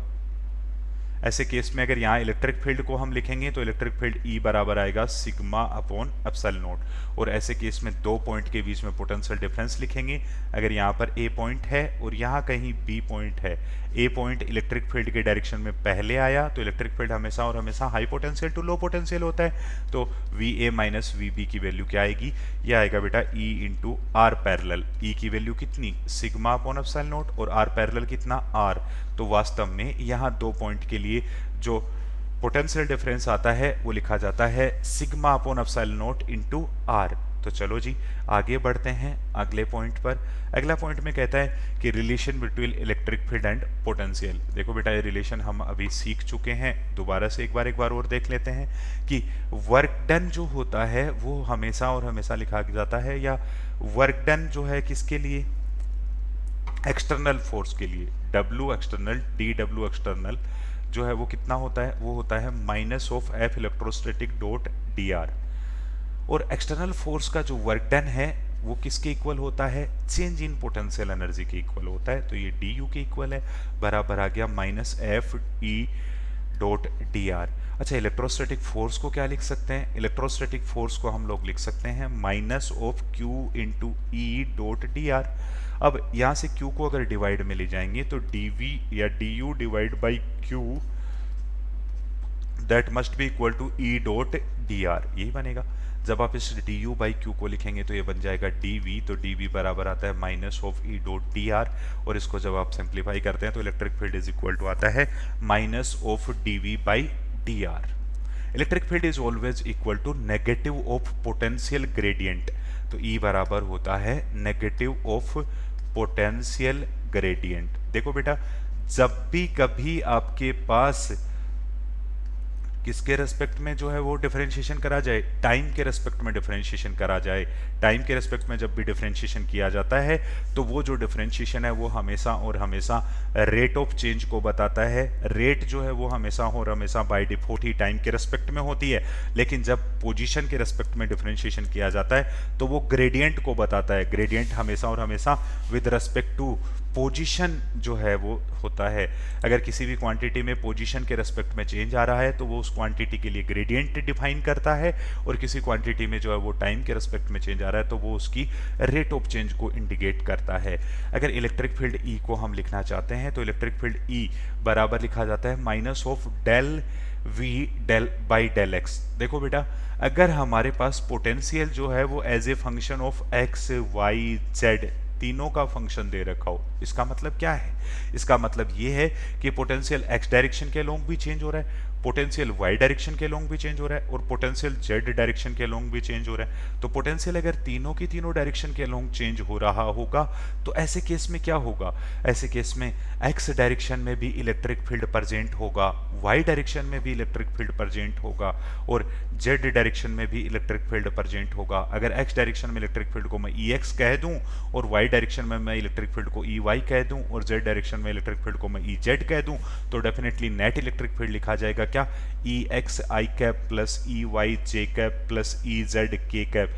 जब हम एक्स डायरेक्शन में जो है वो पोटेंशियल ग्रेडियंट की वैल्यू लिखते हैं तो उसका नेगेटिव जो होगा वो एक्स डायरेक्शन की इलेक्ट्रिक फील्ड को रिप्रेजेंट करेगा, और अगर हम जब वाई डायरेक्शन में पोटेंशियल ग्रेडियंट लिखते हैं और उसका जो नेगेटिव होगा वो वाई डायरेक्शन की इलेक्ट्रिक फील्ड को, और जेड डायरेक्शन में जो पोटेंशियल ग्रेडियंट है उसका नेगेटिव जो है वो जेड डायरेक्शन की इलेक्ट्रिक फील्ड को रिप्रेजेंट करता है। और यहाँ हम पार्शियल डिफरेंशिएशन करते हैं, और पार्शियल डिफरेंशिएशन के केस में जब हम एक्स के रेस्पेक्ट में पार्शियल डिफरेंशिएशन करेंगे तो वाई एंड जेड को क्या मानेंगे? कांस्टेंट कंसीडर करेंगे। y and z are constant. इस केस में हम बोलेंगे यहां जब y के रिस्पेक्ट में हम पार्शियल डिफरेंशिएशन कर रहे हैं तो ऐसे केस में x और z दोनों क्या रहेंगे? कांस्टेंट रहेंगे। जब हम z के रिस्पेक्ट में जो है वो पार्शियल डिफरेंशिएशन कर रहे हैं तो x और y को क्या कंसीडर करना पड़ेगा? कांस्टेंट कंसीडर करना पड़ेगा। तो इन्हीं सब बातों के साथ हम आगे बढ़ते हैं एक और छोटे से पॉइंट पर। छोटे से पॉइंट में देखो क्या कहता है? कहता है the slope of v versus r graph always give electric field. देखो, अगर हम जो है वो इलेक्ट्रिक फील्ड की बात करें तो electric field is negative of dv by dr के इक्वल होता है, या नेगेटिव ऑफ पोटेंशियल ग्रेडियंट के इक्वल होता है। और ज्योमेट्रिकली मैं दूसरे तरीके से इसको रिप्रेजेंट करूं तो ये negative of slope of v versus r curve है। तो वास्तव में इलेक्ट्रिक फील्ड जो होता है वो negative of slope of v versus r curve के इक्वल होगा। दूसरा, अगर हम यहां से इसको इधर ले जाएंगे और ये लिखेंगे dv बराबर, तो ये बनेगा e या minus of e dot dr। जब आप इसको इंटीग्रेट करेंगे तो आपके पास ये वाली जो क्वांटिटी है उसका वैल्यू आएगा चेंज इन v, और बराबर होगा किसके? Minus integration of E dot D are. देखो बेटा, इंटीग्रेशन ज्योमेट्रिकली हमेशा और हमेशा किस चीज को रिप्रेजेंट करता है? इंटीग्रेशन इज ऑलवेज इंडिकेट या represent area bounded by the curve, और area bounded by which curve? E versus R curve. तो वास्तव में चेंज इन पोटेंशियल जो होता है वो negative of area of E versus R curve के इक्वल होगा। अगर हमें कभी भी ये लिखना हो कि चेंज इन पोटेंशियल जो है वो किसके इक्वल है, कब? जब हमें E वर्सेस R कर्व दे रखा हो, तो ऐसे केस में हम लोग बोलते हैं change in potential is always equal to negative of area bounded by electric field versus distance curve. इसके बाद जो है वो अगले पॉइंट पर हम चलते हैं। अगली जो बातें आती हैं हमारी वो आती हैं इक्विपोटेंशियल सरफेसेस के बारे में। बहुत आसान है, जैसा कि नाम से ही महसूस होता है कि इक्विपोटेंशियल सरफेसेस क्या हैं। इक्विपोटेंशियल सरफेसेस वो सरफेसेस हैं जिन सरफेसेस के हर एक पॉइंट पर पोटेंशियल क्या बना रहेगा? सेम बना रहेगा। तो surface at which the potential of all points are equal is defined as the equipotential surface. Obviously the surface of a conductor is equipotential surface. किसी भी कंडक्टर की जो सरफेस होती है ना वो एक इक्विपोटेंशियल सरफेस होती है, और जो जितनी भी सरफेसेज होती हैं जिनके हर एक पॉइंट पर पोटेंशियल सेम हो वो इक्विपोटेंशियल सरफेसेस कहलाती हैं। इसके बाद कहता है कि property of an equipotential surface. किसी भी इक्विपोटेंशियल सरफेस के लिए अगर हमें प्रॉपर्टी लिखनी हो तो सबसे पहली बात, electric field line are always perpendicular to its. हम लोग बोलेंगे कोई भी अगर हमारे पास एक इक्विपोटेंशियल सरफेस है, उस इलेक्ट्रिक इक्विपोटेंशियल सरफेस के लिए जस्ट इमेजिन ये हमारे पास एक इक्विपोटेंशियल सरफेस है। अगर ये हमारे पास एक इक्विपोटेंशियल सरफेस है तो इस सरफेस के इलेक्ट्रिक फील्ड पैरेलल नहीं हो सकता। क्यों? क्योंकि अगर इसके पैरेलल इलेक्ट्रिक फील्ड हो गया तो ऐसे केस में किन्हीं भी दो पॉइंट के बीच में पोटेंशियल डिफरेंस एग्जिस्ट करने लगेगा। और क्यों? क्योंकि हम लोग बोलते हैं electric field is always from high potential to low potential. अगर यहाँ पर इस सरफेस के पैरेलल इलेक्ट्रिक फील्ड आया तो ये पॉइंट बी और ये पॉइंट ए, इनमें से बी पॉइंट हाई पोटेंशियल बन गया और ए पॉइंट लो पोटेंशियल बन गया। लेकिन इधर कोई भी कंपोनेंट नहीं आना चाहिए, मतलब इलेक्ट्रिक फील्ड कंप्लीटली इस सरफेस के परपेंडिकुलर होना चाहिए। तो हम लोग बोलते हैं कि जो सरफेस है इक्विपोटेंशियल सरफेस, उसके अलोंग इलेक्ट्रिक फील्ड का कोई कंपोनेंट एग्जिस्ट नहीं करता। और उसके सरफेस के अलोंग अगर इलेक्ट्रिक फील्ड का कोई कंपोनेंट एग्जिस्ट नहीं करता तो electric field completely equipotential surface के परपेंडिकुलर रहेगा। तो इक्विपोटेंशियल सरफेस की अगर प्रॉपर्टीज की बात करें तो सबसे पहली ही प्रॉपर्टी आती है कि electric field lines are always perpendicular to the surface. Equipotential surface जो है उसके इलेक्ट्रिक फील्ड लाइंस हमेशा और हमेशा पैरेलल होती हैं। क्यों? क्योंकि इक्विपोटेंशियल सरफेस के अलोंग किसी भी प्रकार का इलेक्ट्रिक फील्ड का कंपोनेंट एग्जिस्ट नहीं करना चाहिए। दूसरा देखो क्या कहता है, सेकंड स्टेटमेंट में कहता है कि work done in moving A charge along equipotential surface is always zero.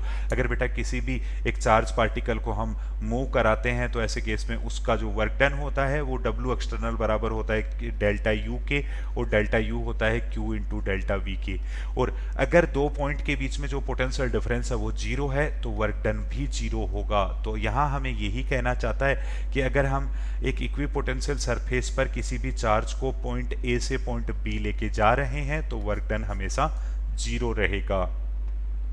तो चलो जी, इन्हीं सब बातों के साथ जो है वो इक्विपोटेंशियल जो सरफेसेज हैं उनकी शेप के बारे में भी थोड़ा बात कर लेते हैं। अगर बेटा हमारे पास एक पॉइंट चार्ज है, अगर एक पॉइंट चार्ज है तो उस पॉइंट चार्ज के लिए जो पोटेंशियल लिखा जाएगा वो लिखा जाएगा के क्यू बाई आर। अब जिन पॉइंट की जो डिस्टेंस है r1, सपोज दैट ये पॉइंट है, इन पॉइंट की डिस्टेंस है r1, किसी पॉइंट की डिस्टेंस r1 है तो उनके लिए पोटेंशियल जो है वो v1 हो जाएगा। और कितना बनेगा बेटा, के क्यू1 या के क्यू बाई r1 बनेगा। मतलब इन सारे के सारे स्पेरिकल सरफेसेस पर पोटेंशियल सेम रहेगा इन केस ऑफ पॉइंट चार्ज। तो पॉइंट चार्ज के केस में ये इक्विपोटेंशियल सरफेसेस कैसी बनती हैं, स्पेरिकल बनती हैं। एक पॉइंट चार्ज से आप r डिस्टेंस पर अगर मूव करके जो है वो एक सरफेस ड्रॉ करेंगे तो वो सरफेस कैसी बनेगी, एक स्पेयर बनेगी। इस स्पेयर के हर एक पॉइंट पर पोटेंशियल क्या रहेगा, सेम रहेगा। और पोटेंशियल अगर सेम रहेगा तो ये सरफेस क्या बन जाएगी, इक्विपोटेंशियल सरफेस बन जाएगी। तो हम इतनी सी बात कहना चाहते हैं कि एक पॉइंट चार्ज के लिए जो इक्विपोटेंशियल सरफेसेज होती हैं वो स्पेरिकल शेप की होती हैं। और ये स्पेरिकल शेप की जो इक्विपोटेंशियल सरफेसेज हैं इनके लिए इलेक्ट्रिक फील्ड को देखेंगे तो इलेक्ट्रिक फील्ड पॉइंट चार्ज के केस में रेडियली आउटवर्ड होगा इफ चार्ज इज पॉजिटिव। अगर एक पॉइंट चार्ज जो है वो पॉजिटिव है तो ऐसे केस में इलेक्ट्रिक फील्ड रेडियली आउटवर्ड बनेगा। और रेडियली आउटवर्ड बनेगा तो इन सरफेसेज के हर एक पॉइंट पर इलेक्ट्रिक फील्ड जो है वो इनको पैरेलली इंटरसेक्ट करेगा।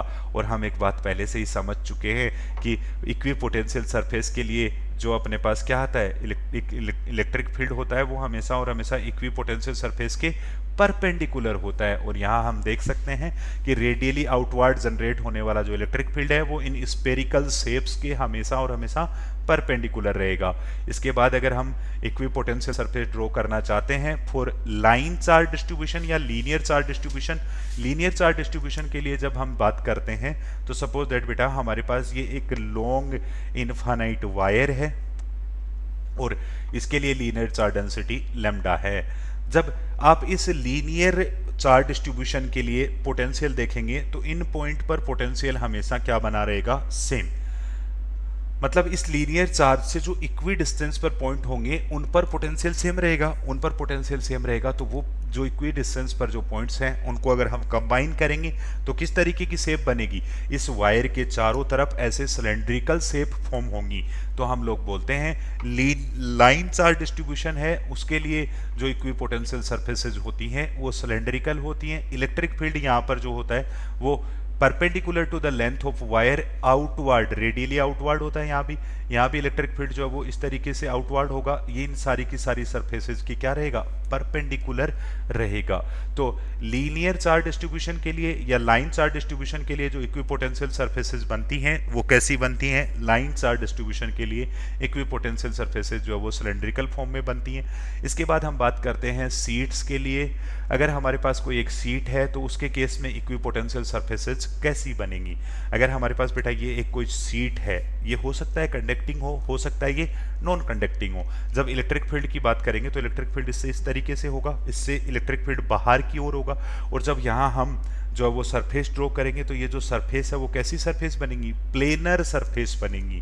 तो इलेक्ट्रिक फील्ड यहाँ यूनिफॉर्म होता है और उसकी वैल्यू जो है वो सिग्मा अपॉन 2 एप्सिलॉन नॉट या सिग्मा बाई एप्सिलॉन नॉट आती है। और यहाँ जो इक्विपोटेंशियल सरफेसेस बनती हैं वो कैसी बनती हैं, प्लेनर बनती हैं, प्लेनर फॉर्म होती हैं। तो यहाँ हमारे पास जो इक्विपोटेंशियल सरफेसेज हैं वो प्लेनर हैं। तो अगर हमारे पास कोई एक सीट है या सरफेस चार्ज डिस्ट्रीब्यूशन है, सरफेस चार्ज डिस्ट्रीब्यूशन है, सरफेस चार्ज डिस्ट्रीब्यूशन के केस में हमेशा और हमेशा क्या होगा, सरफेस चार्ज डिस्ट्रीब्यूशन के केस में हमेशा और हमेशा इलेक्ट्रिक फील्ड लाइंस जो हैं वो इस तरीके से बनेंगी। और जब इस तरीके से बनेंगी तो यहाँ पर जो इक्विपोटेंशियल सरफेसेज हैं वो किसकी फॉर्म में बनेंगी, इक्विपोटेंशियल सरफेसेज हमेशा प्लेनर फॉर्म में बनेंगी। अब हम इसके बाद थोड़ा सा आगे बढ़ें तो अगला हमारा एक बहुत ही शानदार और बहुत ही अच्छा सा पॉइंट आता है, इलेक्ट्रिक डायपोल। क्या होता है इलेक्ट्रिक डायपोल, बहुत आसान है, बहुत सिंपल है। अगर बेटा हम दो छोटे छोटे पॉइंट चार्जेस को एक दूसरे के नियर प्लेस कर देते हैं, एक नेगेटिव चार्ज एक पॉजिटिव चार्ज, तो इनका जो पेयर है ये पेयर मिलकर एक डायपोल का फॉर्मेशन कर लेता है। और ये जो डायपोल का फॉर्मेशन होता है, इस डायपोल के अंदर एक डायपोल मोमेंट डिफाइन करते हैं हम लोग। डायपोल मोमेंट की जो डायरेक्शन है वो हमेशा और हमेशा negative charge to positive charge होती है।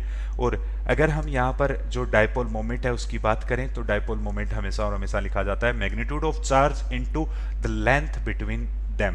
तो dipole moment it is defined as the product of magnitude of charge and separation between them। dipole moment हमेशा और हमेशा लिखा जाता है q इंटू एल और इसकी जो डायरेक्शन होती है वो minus Q two plus Q होती है। दूसरा, इसकी अगर हम एसआई सिस्टम की यूनिट की बात करें तो एसआई सिस्टम यूनिट होती है कूलाम पर मीटर। एक और नई यूनिट होती है इसके लिए डेबाई। डेबाई के लिए अगर हम बात करें तो 1 डेबाई बराबर होता है 10 to the power -10 ESU angstrom. ESU की बात करें तो ESU हमारे पास एसआई सिस्टम की यूनिट है चार्ज के लिए। एसआई सिस्टम की ESU यूनिट जो है इलेक्ट्रोस्टैटिक यूनिट, उसके लिए हम बोलते हैं कि 1 ESU बराबर होता है 1/3 into 10 to the power 9 coulomb. अगर 1 इलेक्ट्रोस्टैटिक यूनिट की वैल्यू हम यहाँ पुट कर देंगे तो हमारे पास 1 डेबाई की वैल्यू आ जाएगी कूलाम मीटर में। और 1 डेबाई की जो वैल्यू होती है कूलाम मीटर में वो होती है 3.3 into 10 to the power -30 coulomb metre. तो छोटी छोटी बातें हैं डायपोल के लिए कि सबसे पहले डायपोल मोमेंट कैसे डिफाइन होता है, इसकी डायरेक्शन किधर होती है। और जब हम डायपोल मोमेंट लिखते हैं तो डायपोल मोमेंट जो वो एक वेक्टर बनता है, वेक्टर फॉर्म में लिखा जाता है। और इसकी जो डायरेक्शन है वो लेंथ के parallel from negative charge to positive charge होती है। इसकी यूनिट की बात करते हैं तो इसकी यूनिट हो जाती है कूलाम मीटर, एसआई सिस्टम की यूनिट। अदर यूनिट की बात करें तो डेबाई एक अदर यूनिट और मिल जाती है।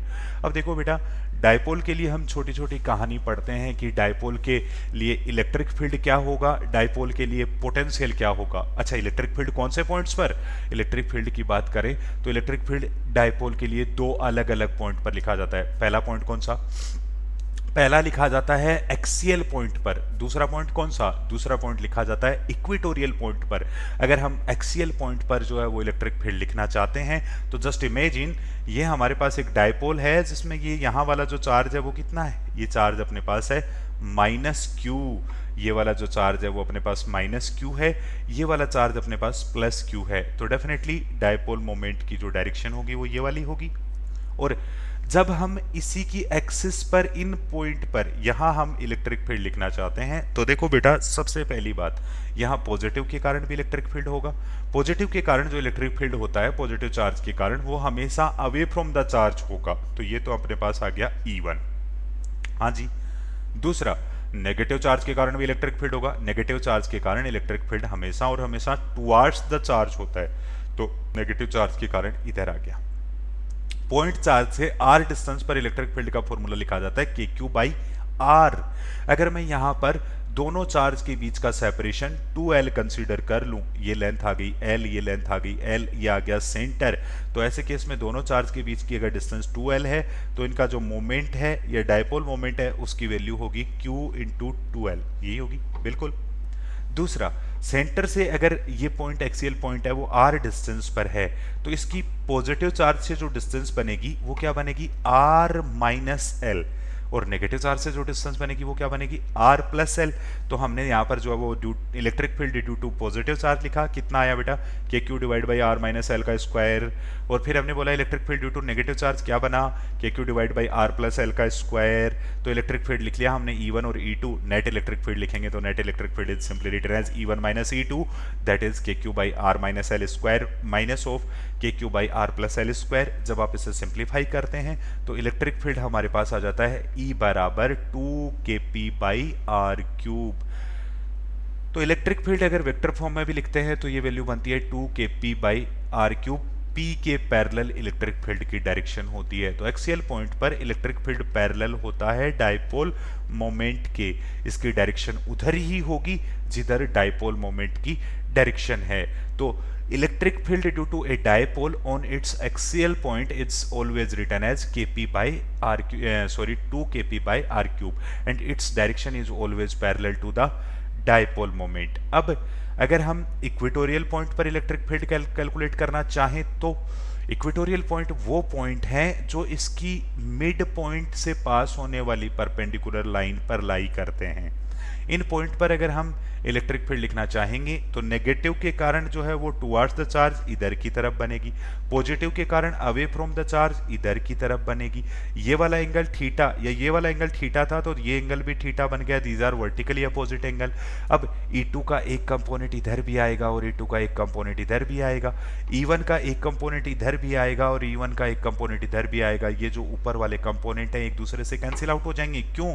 क्योंकि in case of dipole there are two charge which have same magnitude, और सेम मैग्नीट्यूड पर इलेक्ट्रिक फील्ड जो होगा ना पॉइंट चार्ज के कारण सेम डिस्टेंस पर, वो दोनों का मैग्नीट्यूड सेम होगा। यानी E1 और E2 का मैग्नीट्यूड एक्चुअल में सेम है। E1 और E2 का मैग्नीट्यूड अगर सेम है तो साइन कंपोनेंट कैंसिल आउट हो जाएंगे और इधर के कोस कंपोनेंट दोनों के ऐड हो जाएंगी। तो आप जब नेट इलेक्ट्रिक फील्ड देखेंगे तो आप बोलेंगे ये वैल्यू आएगी E1 cos theta plus E2 cos theta and that is simply written as 2E1 cos theta. और यहाँ पर मैं जो है वो E1 की वैल्यू पुट करूं तो ये वाली जो डिस्टेंस है इसे हमने x कंसीडर करा है। तो ऐसे केस में हमारे पास जो वैल्यू आएगी वो कितनी आएगी, जब हम इस डिस्टेंस को x कंसीडर करके लिखेंगे तो हमारे पास जो है वो ये वैल्यू निकल के आ जाएगी। E1 बराबर कितना आ जाएगा, ये आएगा KQ divide by x square, और ये वाली वैल्यू यहाँ पुट करेंगे तो कुछ ऐसा फॉर्मूला बनेगा।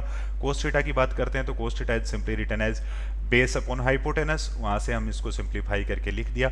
और हाइपोटेनस लिखेंगे तो वो बनेगा R square plus L square, यानी hypotenuse is perpendicular square plus base square का होल रूट। इस तरीके से हमने हाइपोटेनस की वैल्यू लिखी। फर्दर सिंप्लीफाई करके देखा तो हमारे पास जो इलेक्ट्रिक फील्ड है वो आया KP बाई आर क्यूब। और ये KP बाई आर क्यूब जो इलेक्ट्रिक फील्ड की वैल्यू आई वो किधर आई, डायपोल की डायरेक्शन तो ये वाली थी, इलेक्ट्रिक फील्ड की डायरेक्शन ये वाली आई। मतलब electric field is anti parallel to the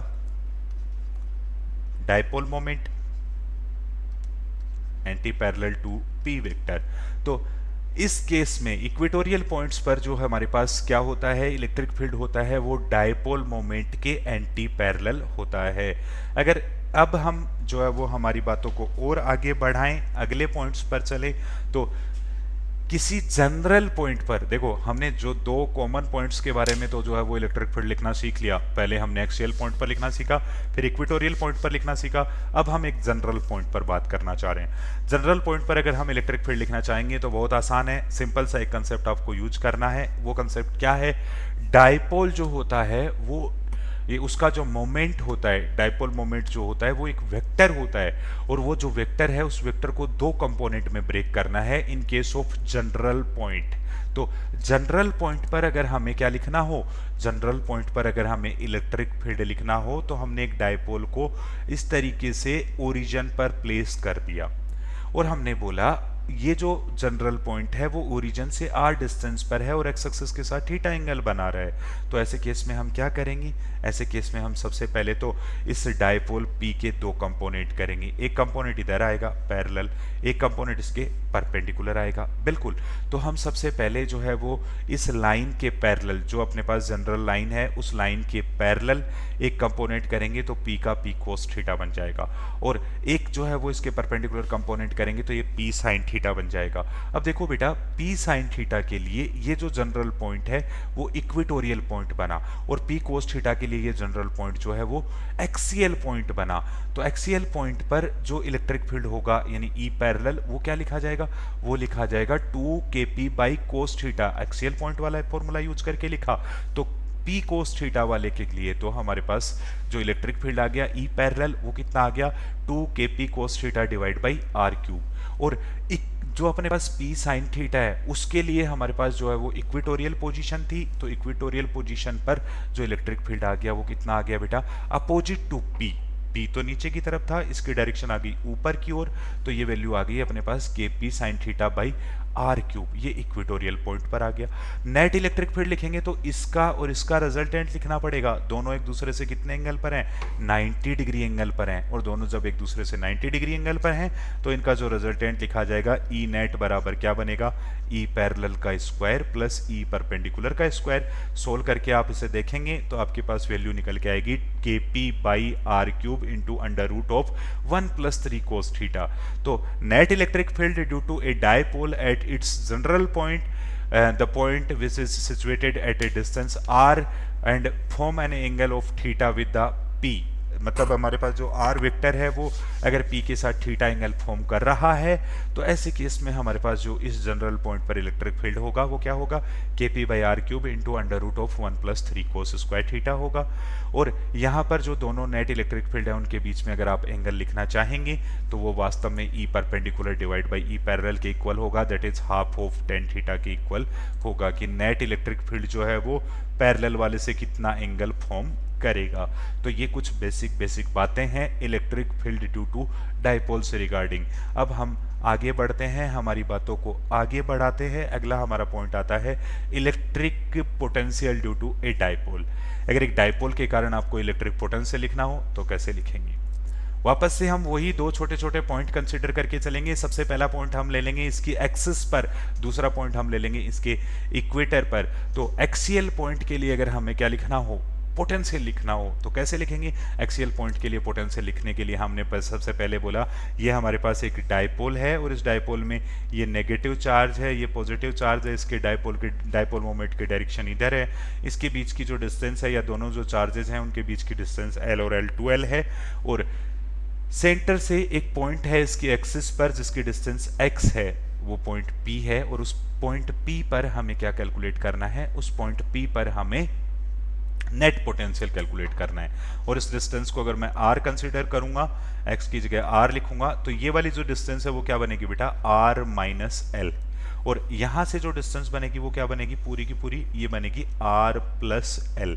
तो नेगेटिव चार्ज से पॉइंट P की जो डिस्टेंस है वो है r प्लस एल, और पॉजिटिव चार्ज से पॉइंट P की जो डिस्टेंस है वो है r माइनस एल। तो अगर हम पॉइंट P पर पोटेंशियल लिखना चाहते हैं या एक्सियल पॉइंट पर पोटेंशियल लिखना चाहते हैं तो पहले जो है वो पॉजिटिव चार्ज या पॉजिटिव पॉइंट चार्ज के कारण लिखेंगे। पॉइंट चार्ज के कारण r डिस्टेंस पर इलेक्ट्रिक पोटेंशियल लिखा जाता है kq बाई r, तो हमने लिख दिया Va बराबर kq divide by r minus L.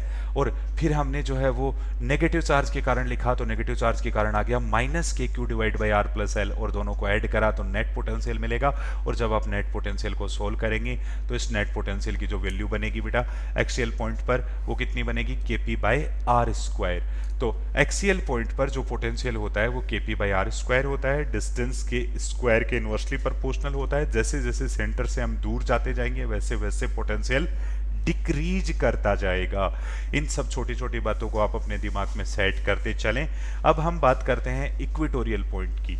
अगर हमारे पास यहाँ एक कोई डायपोल है जिसमें ये नेगेटिव चार्ज है, ये पॉजिटिव चार्ज है, यहाँ एक डायपोल मोमेंट का फॉर्मेशन हुआ है, ये पी वेक्टर है, ये एक इक्वेटोरियल पॉइंट पर बी पॉइंट है। इस पॉइंट पर हम नेट पोटेंशियल लिखना चाहते हैं। इसकी डिस्टेंस पॉजिटिव चार्ज से नेगेटिव चार्ज से दोनों से ही इक्वल है। ये डिस्टेंस x है, ये डिस्टेंस x है। तो सबसे पहले हम नेगेटिव चार्ज के कारण पोटेंशियल लिखेंगे तो वो बनेगा -kq/x, और फिर हम जो है वो पॉजिटिव चार्ज के लिए पोटेंशियल लिखेंगे तो वो बनेगा बेटा कितना, kq/x। जब आप दोनों वैल्यूज को ऐड करेंगे तो इक्वेटोरियल पॉइंट पर जो नेट पोटेंशियल आएगा वो कितना आएगा, 0 आएगा। तो एक डायपोल के कारण इक्वेटोरियल पॉइंट्स पर जो नेट पोटेंशियल होता है वो हमेशा और हमेशा 0 होता है। और अगर हम एट जनरल पॉइंट ये बात करना चाहें तो सपोज दैट हमारे पास ये क्या है, एक डायपोल है, और इस डायपोल से यहाँ इस जनरल पॉइंट R पर, जो कि यहाँ से कितना एंगल बना रहा है, थीटा, इस पर हमें पोटेंशियल कैलकुलेट करना है। अरे तो भैया बहुत बेसिक फंडा है। बेसिक सा फंडा क्या है, आप क्या करो, इस P को दो कंपोनेंट्स में ब्रेक करो। एक कंपोनेंट इधर की ओर कह दो, ये बनेगा P cos थीटा।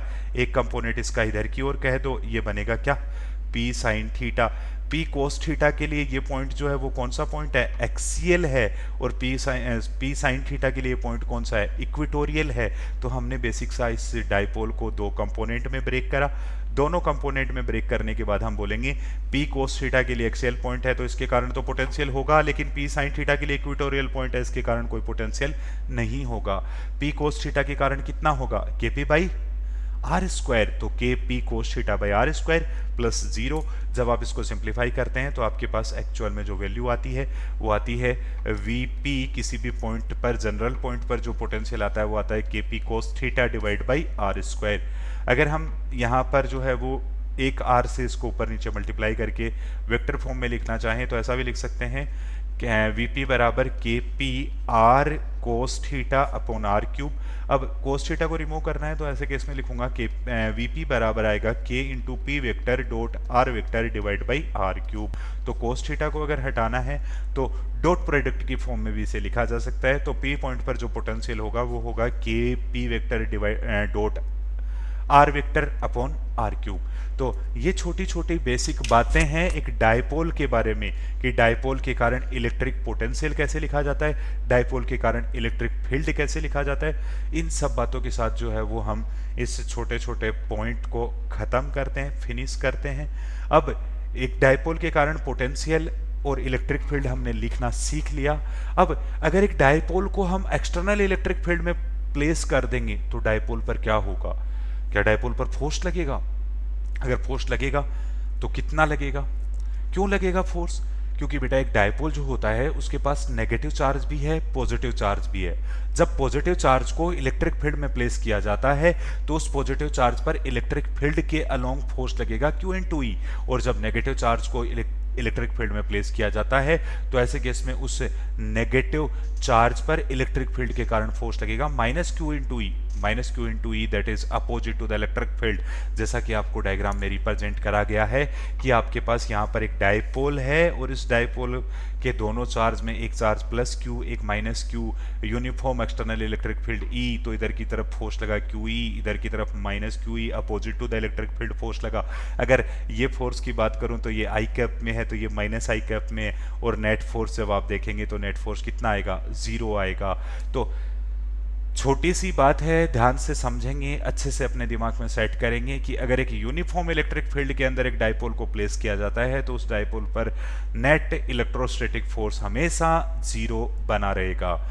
अब अगर मैं टॉर्क की बात करूं तो क्या टॉर्क 0 होगा? टॉर्क 0 होगा, नॉन 0 होगा। ये कैसे रोटेट करेगा, इस बारे में अगर बात करें तो देखो बेटा एक छोटा सा कंसेप्ट समझना।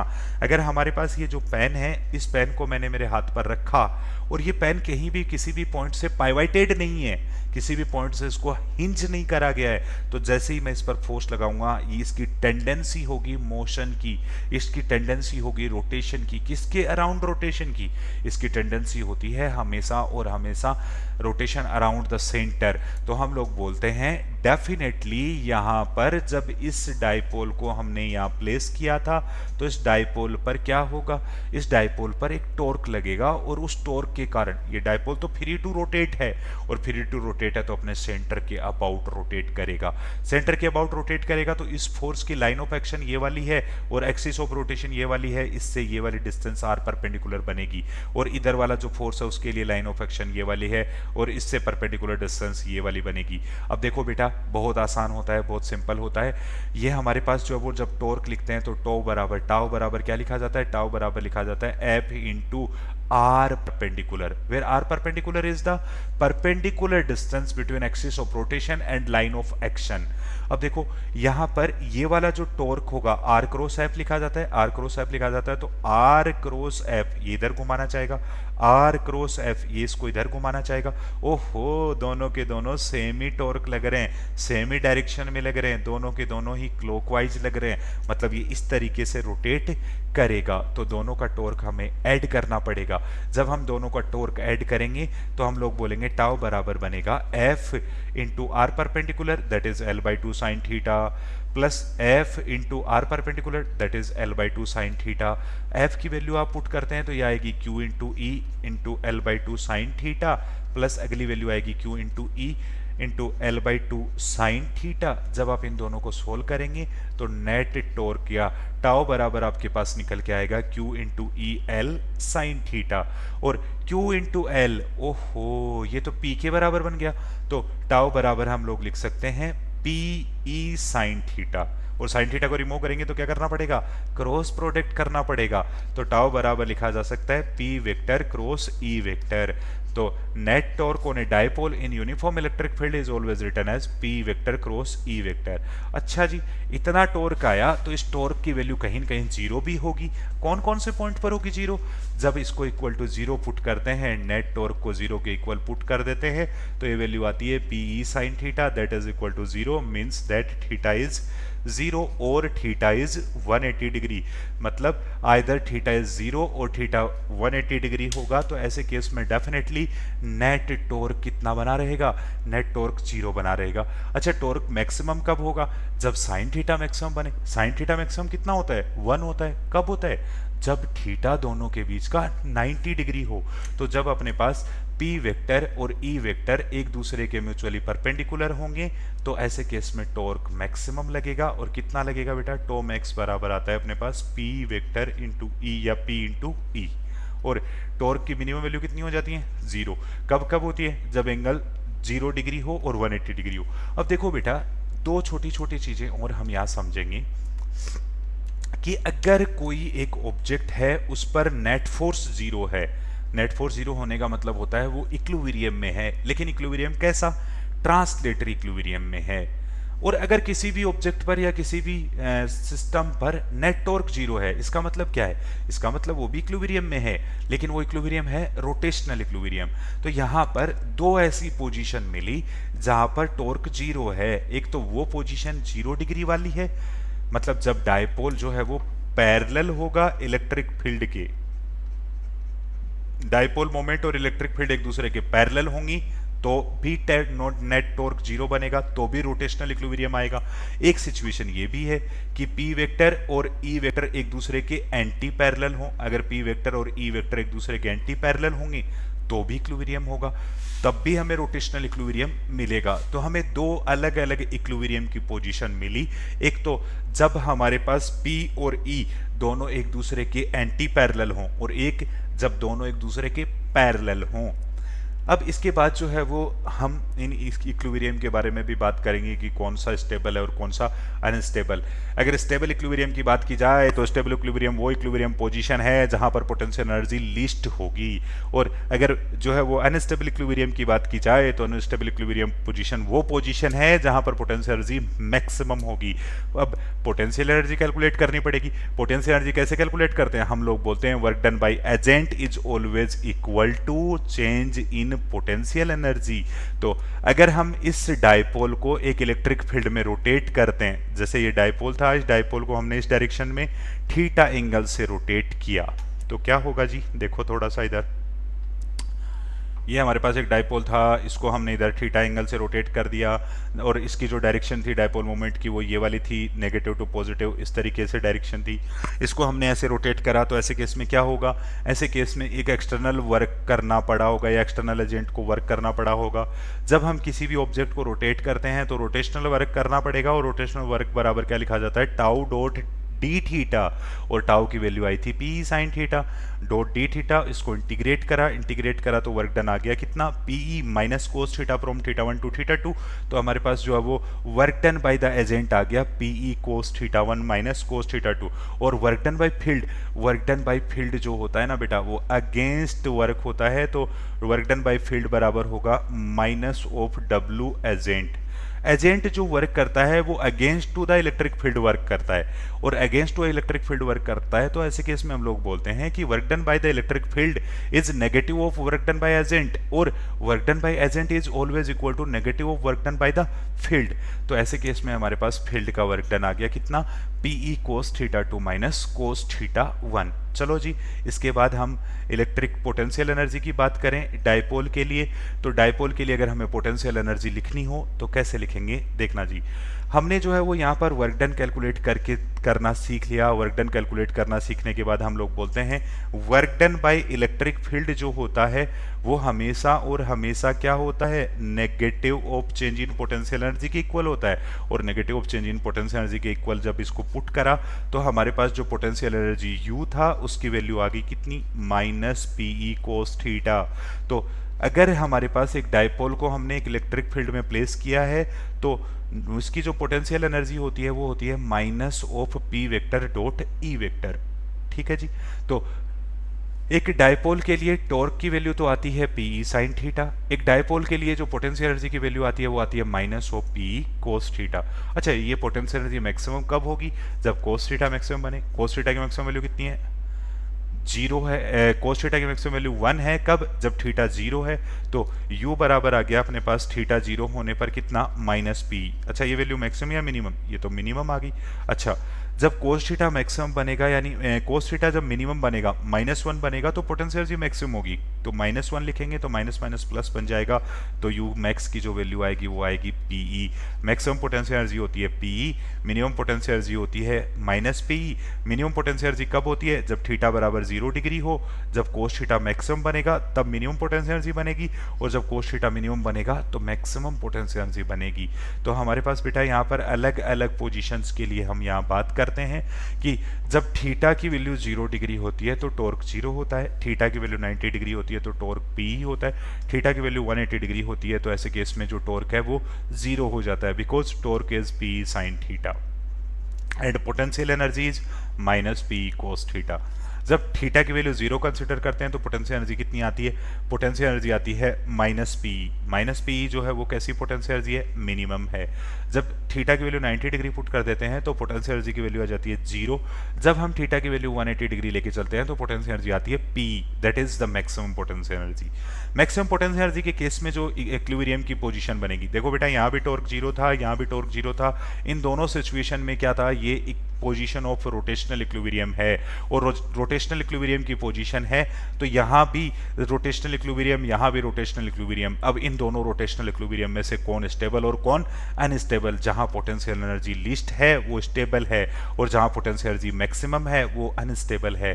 तो यहाँ पर 0 डिग्री एंगल पर जब अपने पास एक डाइपोल को प्लेस किया जाएगा, या डाइपोल जब एक इलेक्ट्रिक फील्ड के पैरेलल प्लेस किया जाएगा, तो ऐसे केस में डेफिनेटली वो स्टेबल इक्विलिब्रियम में होगा। और जब डाइपोल जो है वो इलेक्ट्रिक फील्ड के एंटी पैरेलल प्लेस किया जाएगा तो ऐसे केस में डेफिनेटली वो एक अनस्टेबल इक्विलिब्रियम की पोजीशन में होगा। तो इन्हीं सब छोटी छोटी बातों के साथ आज की जो क्लास है उसको अपन यहीं विश्राम देते हैं, कल फिर मिलेंगे, तब तक के लिए बाय बाय।